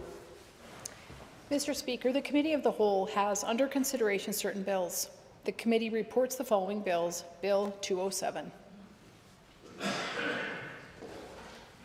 Having heard the report, does the Assembly concur in the report? All those in favor, please say aye. Aye. Any opposed, please say no. That is so ordered. Under motions other than government motions, motion 510, Mr. Singh. Honourable Member for Calgary East. Thank you, Speaker. I rise today to introduce motion 510, which calls on this Assembly to recognize September as Childhood Cancer Awareness Month in Alberta. At its core, this motion is about children, it's about families, and it is about making sure that in moments of unimaginable difficulty, Albertans facing childhood cancer know they are not alone. Childhood cancer is the leading cause of disease-related death among children in Canada. And that is the reality no family ever expects to face, and no child should ever have to endure. At for hundreds of Alberta families every year, that diagnosis changes everything. It changes daily life, it changes priorities, and it brings families into a long and often overwhelming journey of treatment, uncertainty, and hope. And this motion exists because awareness matters. Awareness brings understanding, understanding brings compassion, and compassion leads to a stronger communities that stand together when it matters most. Mr. Speaker, families facing childhood cancer do not walk that journey alone.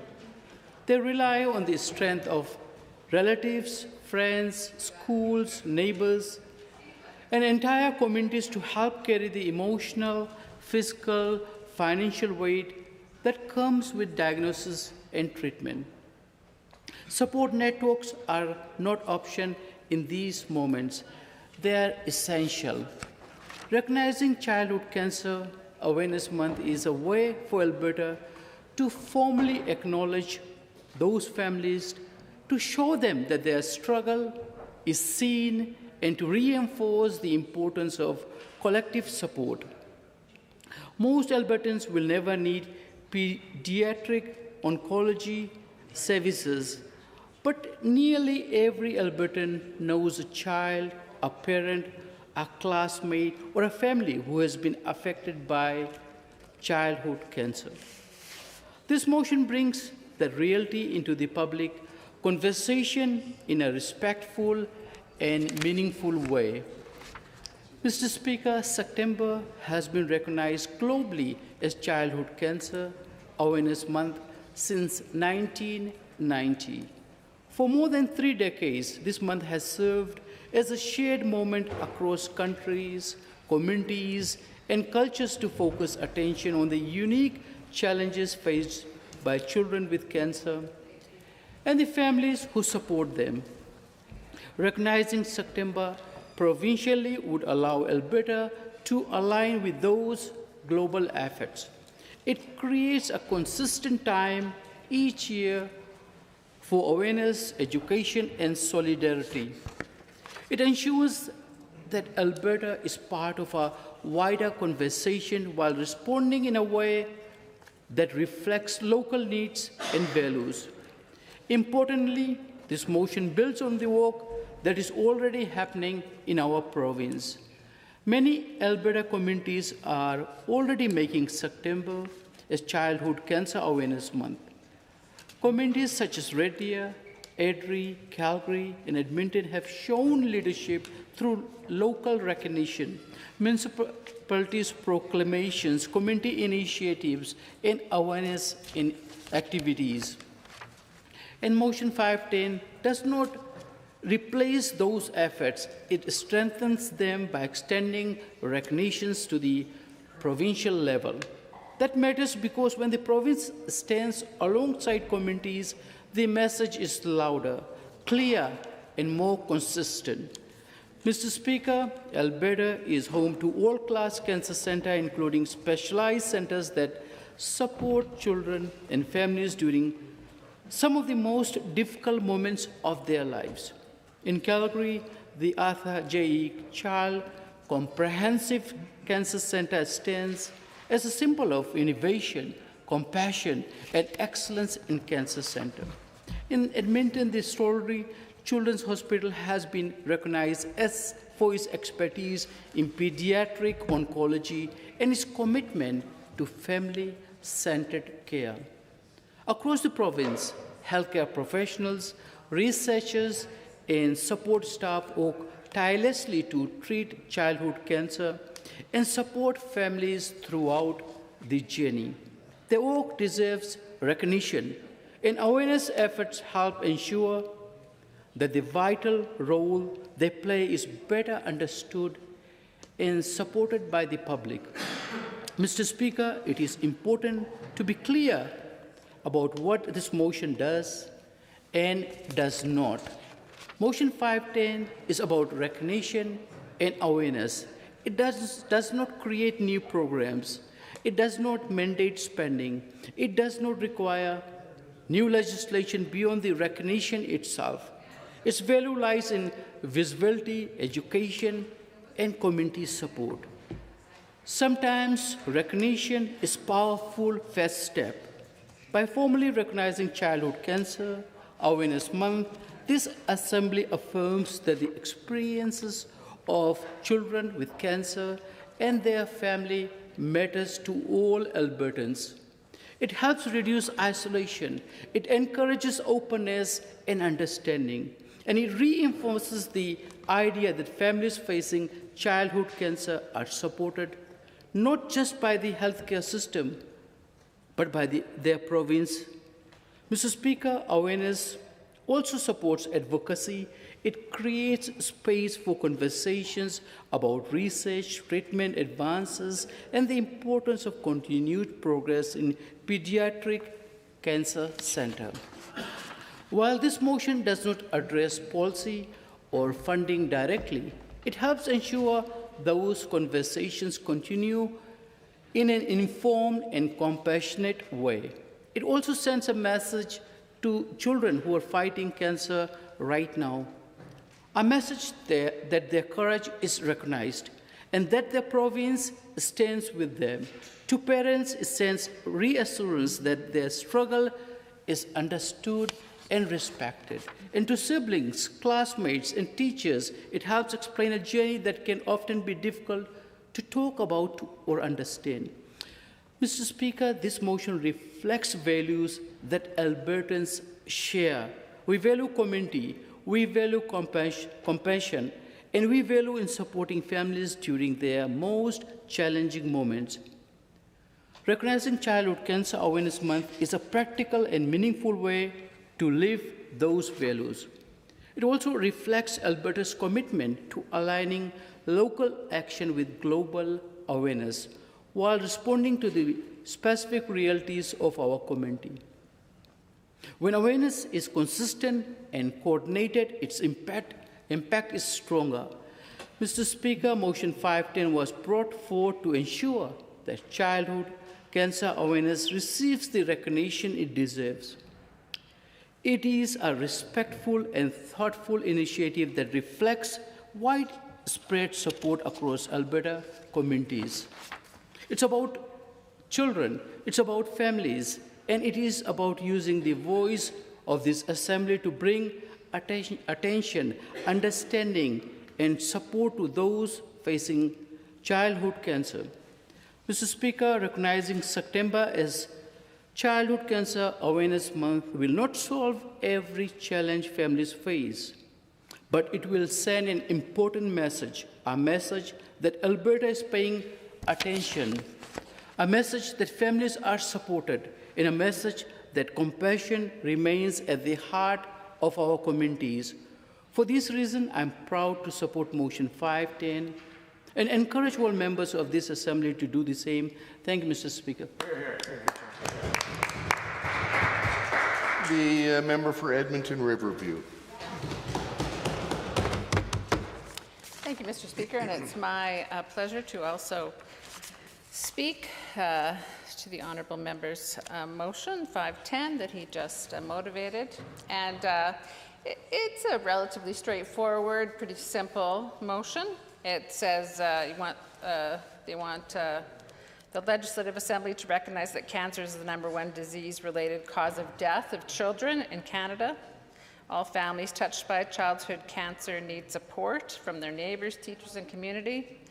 And September is recognized globally as Childhood Cancer Awareness Month, and urge the government to declare September as Childhood Cancer Awareness Month. Well, there's really nothing to disagree with in that. Mr. Speaker, and certainly I support that.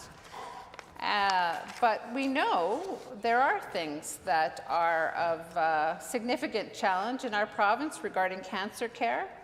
And I think we need to look at those because those are the important issues. Certainly, of course, we want to support children to get appropriate care, and that whenever something is designated like as a a month, for example, like la mois de la francophonie or another month, it elevates that, right? It makes it important. And so I certainly wholeheartedly support that because I think this is an important issue. But there's also many, many other important issues that the UCP doesn't seem to be paying any attention to. And some of the most egregious issues are that we know that of the 5 most common cancer surgeries, that they're not being completed within the medically recommended time frame. And we know that since the Premier was elected as the leader of the Conservatives, those percentages of people having those cancers completed in a timely manner, those cancer surgeries, has gone down. And that's all under her watch.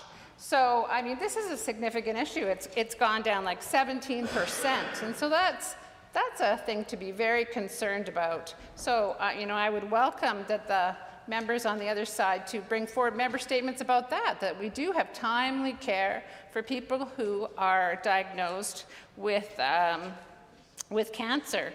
We know that early detection and treatment, that's the most important thing to make sure that people get the care they need, because we have, quite advanced medical treatment, and people's lives can be saved. People will not die and will not have issues that perhaps will impair their quality of life. And so it's such a crucial thing. And as a cancer survivor myself, I know the timely access to treatment made all the difference for me. I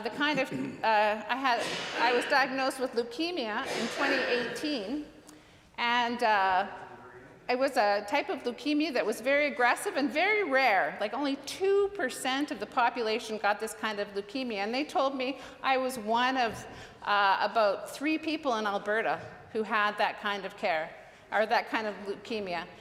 But the cool thing is, I live in Edmonton. My doctor sent me to the University Hospital, and once she suspected I had this type of leukemia, I got world-class treatment. And we know that that kind of leukemia, 40%, which is quite a high percentage, just die. 40% of people with that, because oftentimes they're not diagnosed quick enough because it's a very aggressive strain. But luckily, that didn't happen to me, and I am now 100% cured, which also is quite a rare thing. Thank you. In the world of cancer, because oftentimes cancer will, come back after it has been treated. But this is a type of leukemia that has a cure rate of 100%. So I'm so grateful, and that's because I got treatment and detection a long time ago, 2018. Gosh, that's how many years? 8? 8 years ago. 7, 8. I'm getting different numbers. 6. And yeah, it's 6 years. But yeah, in this budget, 6, isn't it? In this budget, the UCP has cut millions of dollars of investment to cancer screening, cancer prevention, cancer diagnosis. So I'd welcome a member statement about that. But instead, we're having a member statement that focuses on, declaring a month in September, Childhood Cancer Awareness Month, which I don't disagree with. But there is more top-level issues that the UCP should be dealing with. And we know, children, that's actually the #1 kind of cancer they have is leukemia. because leukemia doesn't care how old you are. Oftentimes, cancers do. It's usually older people who get cancer, but leukemia goes for young people oftentimes, lots of different things. And they said to me, even though I was the ripe age of 57 at that time, that I was young to have cancer. But, because a lot of times it's people who are more elderly who have a cancer diagnosis. So leukemia, central nervous system tumors, and lymphomas are the three top kinds of cancer that children commonly are diagnosed with. And we know we have world-class cancer treatment for children in our province. You know, the Stollery Children's Hospital, which is in my riding, provides excellent pediatric care. But if the government is going to be reducing the investment in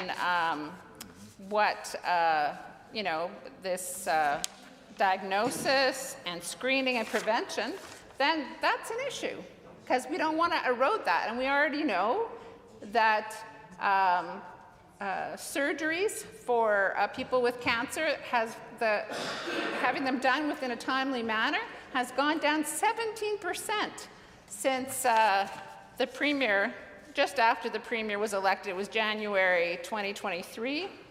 53% were completed in the time, and now only 40% are. So that's kind of disturbing to know that that's decreased. Maybe that's not the right math either, but anyway, that's not my area. And we know that, of course, this is very important because we need more focus on supporting, you know, whenever a child is sick in any way, and of course cancer, because cancer takes lives. And if a child's life is taken early, you know, it is much, you know, it's very disturbing and troubling. You know, it breaks our hearts, because we, of course, want children to be able to live full lives late into their adulthood. And so it's really important that children do get the proper care and treatment, diagnosis, prevention that they need. And we know, you know, some information that about 237 children, so those are, when I say children, I mean people under 18, are diagnosed with cancer annually. And 27 of those children die from cancer annually in our province. And so, you know, this bill, I think what they're hoping to do is really to elevate and to create more focus on this area, and I think all of that is good. And we know that important supports can make a big difference. Certainly, you know, I have 3 sons myself, and if any of them are sick, I mean, obviously it takes its toll on the parents. Obviously, my boys are all adults, but, you know, I could imagine, I know my oldest son had pretty significant asthma throughout his life, still has it, and I ended up in the emergency department with him many times because he couldn't breathe. He was allergic to everything, trees, grass, you know, he couldn't be outside for very long because he would have an asthma attack. And so that's not cancer, but it's still, you know, children die from asthma every year. So it was a serious condition. And so it's a very important thing that the families of children with cancer have supports to help them. And I think that this bill, motion 510, will elevate that. The honourable member for Camrose. Mr. Speaker, I rise today to speak to this motion, though pleased is not a word one would normally choose when addressing a subject this heavy. This is a difficult conversation, and for that reason alone, I will try to be intentional with my words. We all understand the significance of what is before us. Motion 510 is not about politics or procedure. It's about families, children, grief, resilience, and hope. It proposes that September be formally recognized as Childhood Cancer Awareness Month in Alberta, and in doing so asks us to pause to remember and to stand together.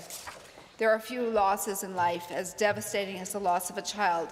It is an experience that rewrites a family's entire sense of the world. Childhood should be marked by growth, curiosity, scraped knees, laughter, and dreams that stretch far into the future. When cancer enters that space, it takes something sacred and replaces it with fear, uncertainty, and pain no family should ever be asked to endure. Childhood cancer remains the leading cause of disease-related death among children in Canada, a reality that is as heartbreaking as it is sobering. Behind that statistic are the young lives cut short and families forever altered. For those children who face cancer, the fight itself often demands more courage than we can imagine. Treatments are long and unforgiving. Hospital rooms become classrooms, playgrounds, and second homes. Childhood becomes punctuated by procedures and prognosis rather than birthdays and milestones. Yet, time and again, we see extraordinary bravery in these young patients. We see children who laugh through pain, who comfort their parents when they themselves are suffering, and show resilience that leaves a lasting impression on everyone that they meet. Even in the shortness of lives, their strength teaches us something enduring about dignity and perseverance. The impact of childhood cancer extends far beyond the child. Parents, siblings, grandparents, teachers, and friends are drawn into a journey that they did not choose. Families must find ways to balance hope with reality, exhaustion with resolve. They rely on the kindness of neighbors who deliver meals, schools that provide flexibility and understanding, and communities that wrap around them when words fail. Recovery, whether physical, emotional, or spiritual, is not linear. It requires immense strength to keep moving forward after loss, and for many families, that strength is drawn from the love that they share with a child whose legacy continues to shape their lives. It's important to remember that recognition on its own will never be enough to prevent the loss of a child. A month on the calendar cannot cure cancer or undo grief, but recognition matters because awareness leads to understanding, and understanding fuels advocacy, research, and compassion. September has been recognized globally as Childhood Cancer Awareness Month since 1990. Countries around the world use this time to educate the public, support families and partners with hospitals and cancer organizations to push progress forward. Alberta formally joined this global commitment, sends a powerful message that these children and families are seen and supported. Here at home, many Alberta communities already recognize September in meaningful ways. From Red Deer to Airdrie, from Calgary to Edmonton, families, volunteers, and healthcare professionals come together to honour children lost and to stand with those still fighting. A provincial recognition would not replace these efforts. It would strengthen them. It would create consistency across our province and encourage schools, organizations, and communities to work together in shared purpose and solidarity. This motion is about hope. Hope that awareness can lead to early diagnosis, better treatments, and stronger systems of support. Hope that research will continue to advance so that survival rates improve and suffering is reduced. And hope that in our lifetime we may see a cure for cancer, that the children we have lost leave behind more than sorrow. They leave behind stories of courage, lessons in compassion, and a responsibility for those of us who remained to keep moving forward on their behalf. Mr. Speaker, these young heroes may not have had the chance to grow into adulthood, but their impact is lasting. They live on in the love of their families, in the advocacy of parents who turn grief into action, and the communities forever changed by knowing them. By supporting Motion 510, we affirm that Alberta stands with these families through and through. We acknowledge their pain and honour their strength and commitment ourselves to a future where no family must endure this loss alone. I want to thank my honourable colleague for bringing forward this motion, and with that, I urge everyone in this Assembly to join me in supporting this motion. The honourable member for Calgary, Klein. Thank you, Mr. Speaker. I am pleased to rise in support of the motion proposed by the member for Calgary East, urging the government to declare September as Childhood Cancer Awareness Month. In response to some of the comments I've heard so far, knowing that this is already globally recognized is important, and I think it would serve us well to follow suit. So as a lifelong Albertan and mother, I know that this sort of recognition is also important because when we consider that cancer is the #1 disease-related cause of death for children in Canada, it just makes sense that we recognize this. I feel like a provincial recognition is good in that it drives awareness, and then perhaps in that awareness we already know that there's many not-for-profits and families and communities that are doing the good work of advocacy, but I think that it can further inspire others to join in that advocacy. My heart goes out to the families that are touched by childhood cancers, who are going through it right now with their children in treatment, or who have lost children to childhood cancers. A dear friend of mine shared her family's story, and we followed along as one of her cherished relatives went through a childhood cancer. And thankfully that was a good news story in the end. That child is now a teenager. And I was very touched hearing from my colleague from Edmonton Riverview about her experience. I feel like we're learning things here even about our own colleagues every day, and I think about how thankful I am that through treatment and through early detection, this province was not denied an opportunity to have a leader such as the member from Edmonton Riverview, and the compassion that she's shown so many in this province, and her leadership as former Minister for Community and Social Services as well. And now as an advocate and Shadow Minister for senior care. So this motion also speaks to the fact that families who've been touched by childhood cancers need support from neighbors, teachers, and community. And I do think that that's important, and that recognizing a month in September in this case for childhood cancers is important. And while they need that support from neighbors, teachers, and community and family members, I would add one more, and I would say that they need support from their government. And while I agree that awareness and understanding is critical to all of these families, I would posit that action is also very important, and specifically action from our government. And so that brings me to think about another member in the NDP caucus and the work that they have done in trying to elicit that action from government. And that would be the member from Edmonton Castle Downs, when she proposed Bill 213, which was the Cancer Care Delivery Standards Act. And in that act, she was advocating for folks who we know when diagnosed with cancers, and that's not just children, but that those folks are waiting 3 to 4 times longer than the recommended standards to see a cancer specialist here in Alberta. And she talked a lot also about the wait times to receive even like a consult with a radiation oncologist, and how in Alberta we were performing far lower than our counterparts in Ontario. And I would also bring to light that the member from Edmonton Decor, who is now one of our shadow ministers in the area of health, was talking about possible solutions for Albertans in the challenges that they face with cancer, and talking about fixing cancer surgery wait times and addressing early detection. When we're talking about childhood cancers and cancers as a whole in Alberta, even this morning, knowing that there was an announcement from Mikisew Cree Nation around alarming rates of cancer for First Nations, and this is something that we've been hearing about for quite some time. So in essence, I absolutely support any motion that recognizes awareness of childhood cancers, and I would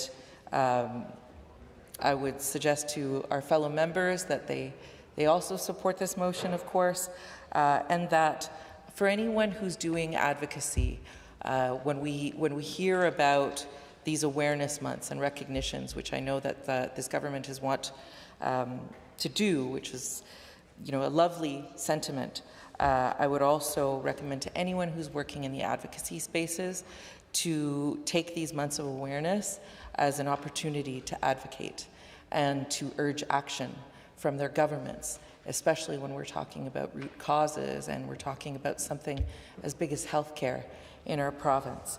So with that, I wholeheartedly support this motion and urge other members to do the same.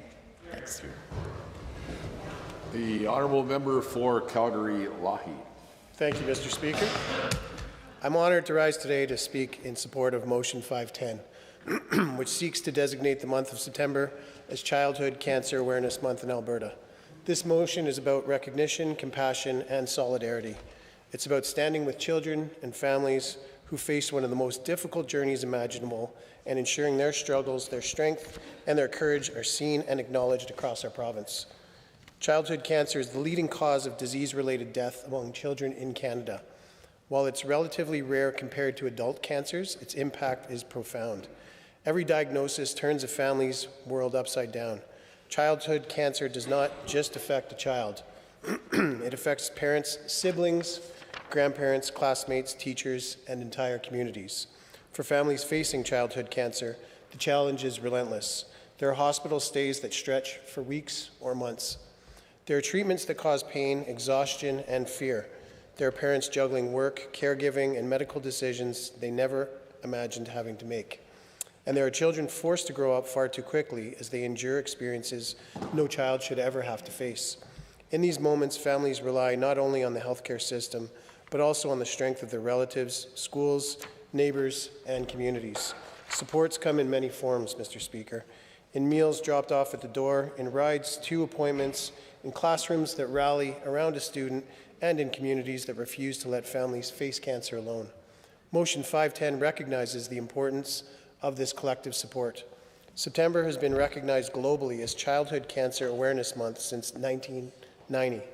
For more than 3 decades, communities around the world have used this month to shine a light on the realities of childhood cancer, to raise awareness, to honor children currently in treatment, to remember those who have been lost, and to recognize survivors whose strengths inspire us all. Recognizing September provincially would give Alberta a shared moment each year to focus attention on these children and their families. It would create a consistent, province-wide opportunity for awareness, education, and reflection. Many Alberta communities are already leading the way. Municipalities such as Red Deer, Airdrie, Calgary, and Edmonton already recognize September as Childhood Cancer Awareness Month. These local efforts reflect the compassion of Albertans and show the strong grassroots support that already exists. Motion 510 builds on that foundation and extends recognition across the province. By formally acknowledging Childhood Cancer Awareness Month at the provincial level, Alberta would be aligning itself with global awareness efforts, while reinforcing the message that children facing cancer matter, families matter, and their experiences deserve recognition. It is important to emphasize that awareness is not just symbolic. Awareness leads to understanding. Understanding leads to empathy. And empathy leads to action, whether that action is supporting organizations that assist families, encouraging participation in community events, or simply being more understanding when a child or parent is navigating treatment. Awareness also helps reduce isolation. Families dealing with childhood cancer often describe how isolating the experience can feel. Friends may not know what to say. Classmates may not understand why a child is absent. Parents may feel alone in their fears. A provincially recognized Awareness Month helps tell those families that they are not invisible, that their community sees them, and that Alberta stands with them. Motion 510 does not impose costs, create bureaucracy, or mandate programs. Instead, it provides something equally powerful: recognition and visibility. It gives families an assurance that their voices are being heard and that their challenges are understood beyond the hospital walls. It also provides an opportunity to remind Albertans that childhood cancer is different from adult cancer. Treatments are often harsher on developing bodies. Research funding has historically been limited relative to adult cancers, and survival, while improving, still comes with long-term physical and emotional impacts for many children and families. Recognizing Childhood Cancer Awareness Month allows these realities to be better understood by the public. Mr. Speaker, motions like this one remind us of the shared humanity at the heart of public service. They rise above partisanship. They bring us together around values of compassion, solidarity, and care for our most vulnerable. Every ribbon worn in September, every event held, every conversation sparked by awareness helps ensure that children fighting cancer and those who love them are not forgotten. By passing Motion 510, this Assembly would be sending a clear message to families across Alberta. You're not alone, your struggle matters, and your province stands with you.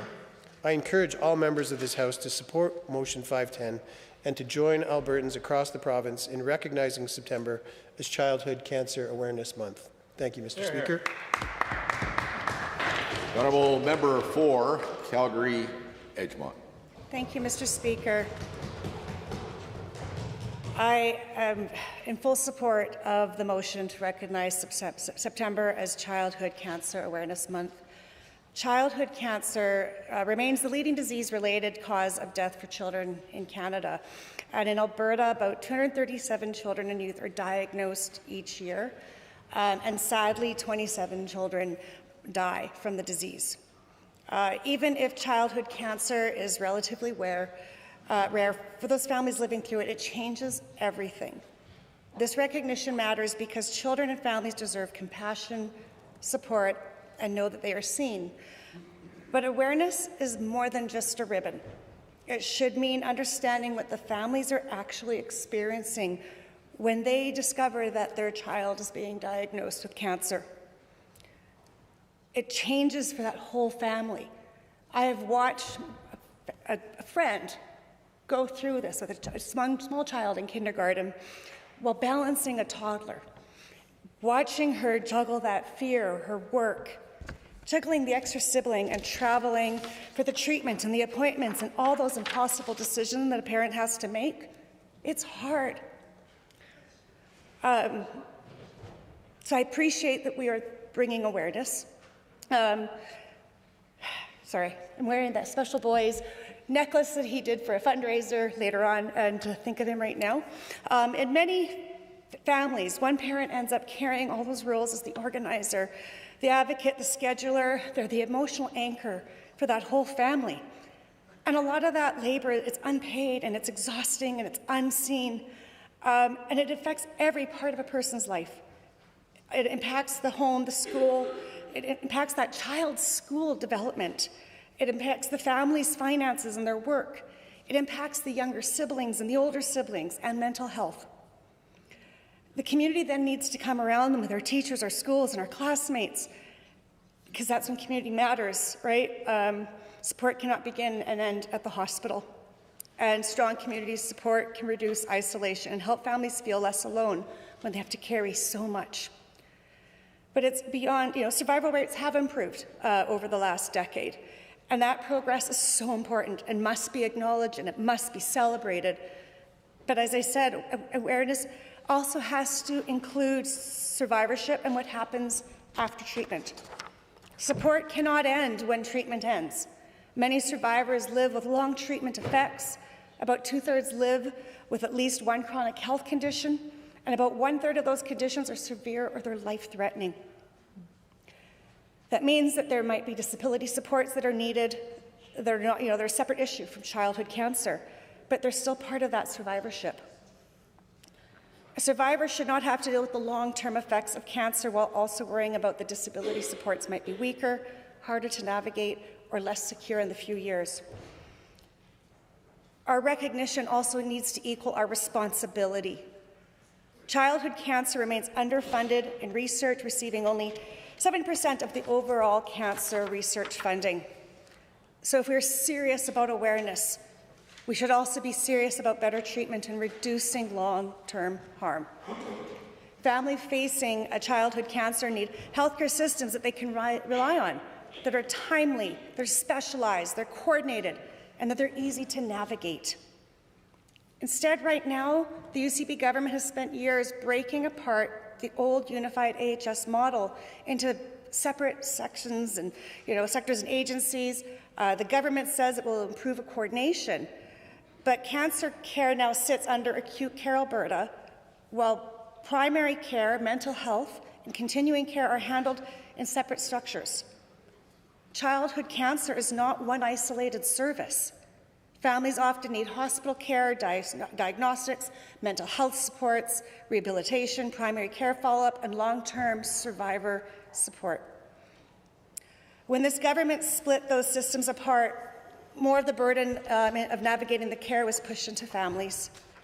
And this upheaval has not come with clear proof that care is improving where matters most.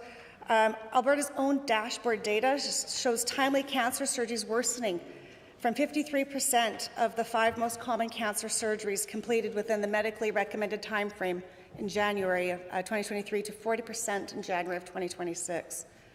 So while the government talks about restructuring, patients are still waiting too long for cancer care.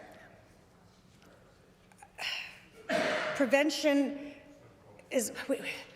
We need prevention funding. We need research funding. Children with cancer and their families should not have to fight the system while they're already fighting cancer. Recognition in September matters, but practical supports for the families have to be done all of the other days of the year. So at the center of this motion are children who should be worrying about going to school, who's going to play with them on the playground, what they're going to eat for recess. The sports, are they going to get to play soccer or hockey? Growing up, that sometimes though that treatment and the scans and the survival rates are what they are. At the center are also the parents, they're trying to hold all of this together. The families are carrying the fear and the uncertainty of every day, and I look to even what's happening with the current budget, where there have been the cuts to the cancers and the screening and the prevention and the research. And the key to fixing this is to invest in it, as well as to have a month of celebration. So I'm hopeful that with this motion and all of our support, and I urge everybody to support it, that we also look at how we are going to provide Albertans with a clear plan to reduce cancer surgery wait times, how we're going to reverse the cuts to cancer screening and prevention and diagnosis. I encourage everybody to go do whatever preventative testing you can do, from mammograms to the other ones that men can do, but all of us. Please go do all the testing for the different surgeries or the cancers. And I hope that we also, though, as we look towards this, that we work on early detection as well as days of awareness, so that we can actually go back to serving all Albertans and their families from struggling with cancer. So thank you, and I support your motion. Yes. The honourable member from Lloydminster, Vermilion, Wainwright. Thank you, Mr. Speaker. I rise today to speak in support of Motion 510, a motion that asks this Assembly to recognize September as Childhood Cancer Awareness Month in Alberta. At its heart, this motion is about children, it's about families, and it's about compassion. It's about recognizing a journey that no family ever plans for, yet too many are forced to walk. Childhood cancer is the leading cause of disease-related death among children in Canada. Behind that statistics are real children, real parents, real siblings, and real communities who have their lives forever changed by a diagnosis that comes without warning. For those families, time becomes measured not in school years or birthdays, but in treatments, hospital visits, and moments of hope and uncertainty. Mr. Speaker, when a child is diagnosed with cancer, the impact reaches far beyond the hospital room. It affects families emotionally, physically, and often financially. Parents must balance caregiving with work. Siblings must cope with fear and disruption. And children themselves face treatment that no child should ever have to endure. In these moments, families rely on the support of relatives, schools, neighbors, healthcare workers, and their wider community simply to get through the day. That is why awareness matters. Awareness builds understanding, understanding builds compassion, and compassion creates stronger communities that are better equipped to support families when they need it most. Motion 510 recognizes something important, the visibility and acknowledgement of value. When a province formally recognizes Childhood Cancer Awareness Month, it sends a clear message to families that they are seen, that their struggle matters, and that they are not alone. Mr. Speaker, September has been recognized globally as Childhood Cancer Awareness Month since 1990. For more than 3 decades, countries around the world have used this month as a shared moment of reflection, education, and solidarity. It provides a consistent time each year for public education, school-based learnings, community events, and conversations that help people better understand childhood cancer and its unique challenges. Many Alberta communities have already embraced this effort. Municipalities such as Red Deer, Airdrie, Calgary, and Edmonton have marked September through local proclamations, community initiatives, and awareness activities. Motion 510 does not replace that work, it strengthens it. Provincial recognition amplifies those local efforts and ensures a consistent message across Alberta. When our government stands alongside communities, hospitals, schools, and families, the message carries farther and resonates more deeply. Mr. Speaker, Alberta is fortunate to be home to exceptional pediatric cancer care. Across the province, healthcare professionals work tirelessly to support children and families through diagnosis, treatment, and recovery. These professionals provide not only medical expertise, but compassion, reassurance, and stability during some of the most difficult moments a family will ever face. Awareness efforts help ensure that vital work is better understood and supported by the public. It is also important to be clear about what Motion 510 does and does not do. This motion is about recognition and awareness. It does not create new programs, it does not require new funding, and it does not impose additional legislation beyond recognizing the month itself. Its power lies in education, visibility, and encouraging a culture of empathy and understanding. Sometimes, Mr. Speaker, the recognition itself is a meaningful first step. It creates space for conversations about research, treatment advances, and the need for continued progress in pediatric cancer care. While this motion does not directly address policy or funding, it helps ensure these conversations continue in a thoughtful and informed way. Most Albertans will never personally experience pediatric oncology services, but nearly every Albertan knows a child, a classmate, a neighbor, or a family who has been touched by childhood cancer. Motion 510 brings these experiences into the public conversation respectfully and compassionately. For children currently fighting cancer, awareness sends a simple but powerful message that their courage is recognized and that their province stands with them. For parents, it offers reassurance that their struggle is acknowledged and understood. For siblings and classmates, it helps explain a journey that is often difficult to talk about and to more fully understand. Mr. Speaker, Motion 510 reflects values that Albertans share. We value community, we value compassion, and we believe in supporting families during their most challenging moments. Recognizing Childhood Cancer Awareness Month is a meaningful way to live out those values. In closing, Motion 510 asks this Assembly to formally recognize September as Childhood Cancer Awareness Month in Alberta. It aligns our province with global awareness efforts, builds on a strong local support, and sends a clear message of compassion and solidarity to children and families affected by childhood cancer. This motion is not partisan, it's not political, it is human. It reminds us that the role of this Assembly is not only to debate policy, but to reflect the values and empathy of people we serve. For these reasons, Mr. Speaker, I urge all members of this Assembly to support Motion 510 and stand together in recognizing Childhood Cancer Awareness Month. Thank you very much. I see no other speakers. Would the honourable member for Calgary East like to use up to 5 minutes to close debate? The floor is yours. Thank you, Mr. Speaker. It is my honor to rise to close debate on the motion to recognize September as Childhood Cancer Awareness Month in Alberta. I want to begin by sincerely thanking all members who took part in this discussion. The contributions made today reflect a shared understanding that while policy can sometimes divide us, compassion and care for children and families bring us together. As I said when introducing this motion, at its heart, it's about children, it's about families, and it's about ensuring that those facing the unimaginable reality of childhood cancer know they are seen, supported, and not alone. Throughout the debate, members spoke about the courage of young patients, the strength of parents and caregivers, and the importance of community support.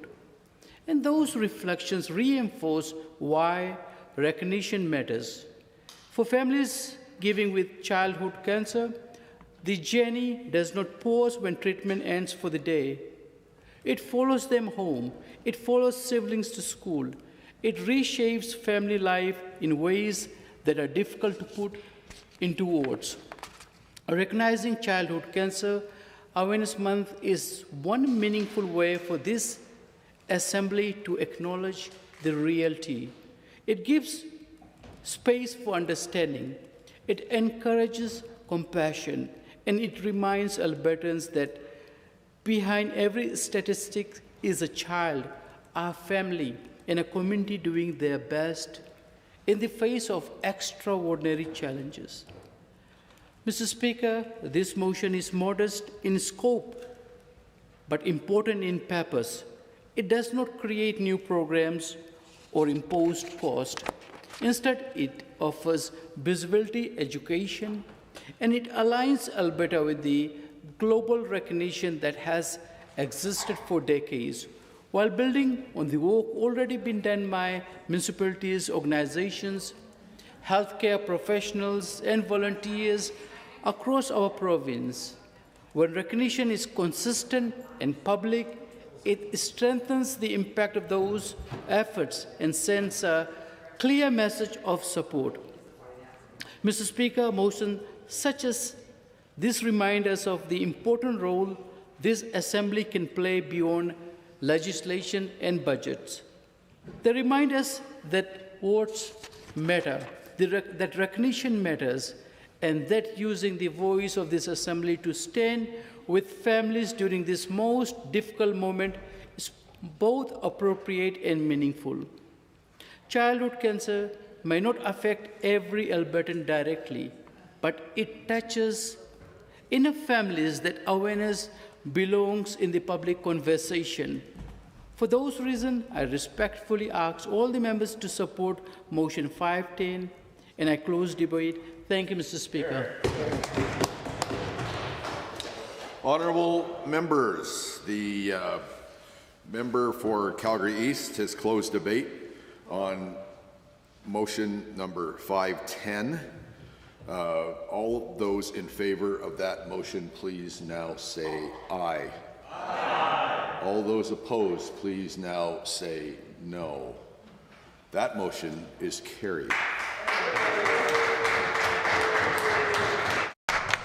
Honourable Deputy Government House Leader and Minister of Justice and Keeper of the Great Seal. Well, thank you very much, Mr. Speaker, and let me take this opportunity to thank the member for Calgary East on an incredible motion that will hopefully touch on and impact far too many families in this province in a positive way. With that, Mr. Speaker, I move that the Assembly be adjourned until 1:30 p.m. on Tuesday, April 14th, 2026. Honourable members, the Honourable Deputy Government House Leader has moved the Assembly be adjourned to 1:30 tomorrow. If all in favour, please now say aye. Aye. Any opposed, please say no. That motion is carried. The Assembly is adjourned.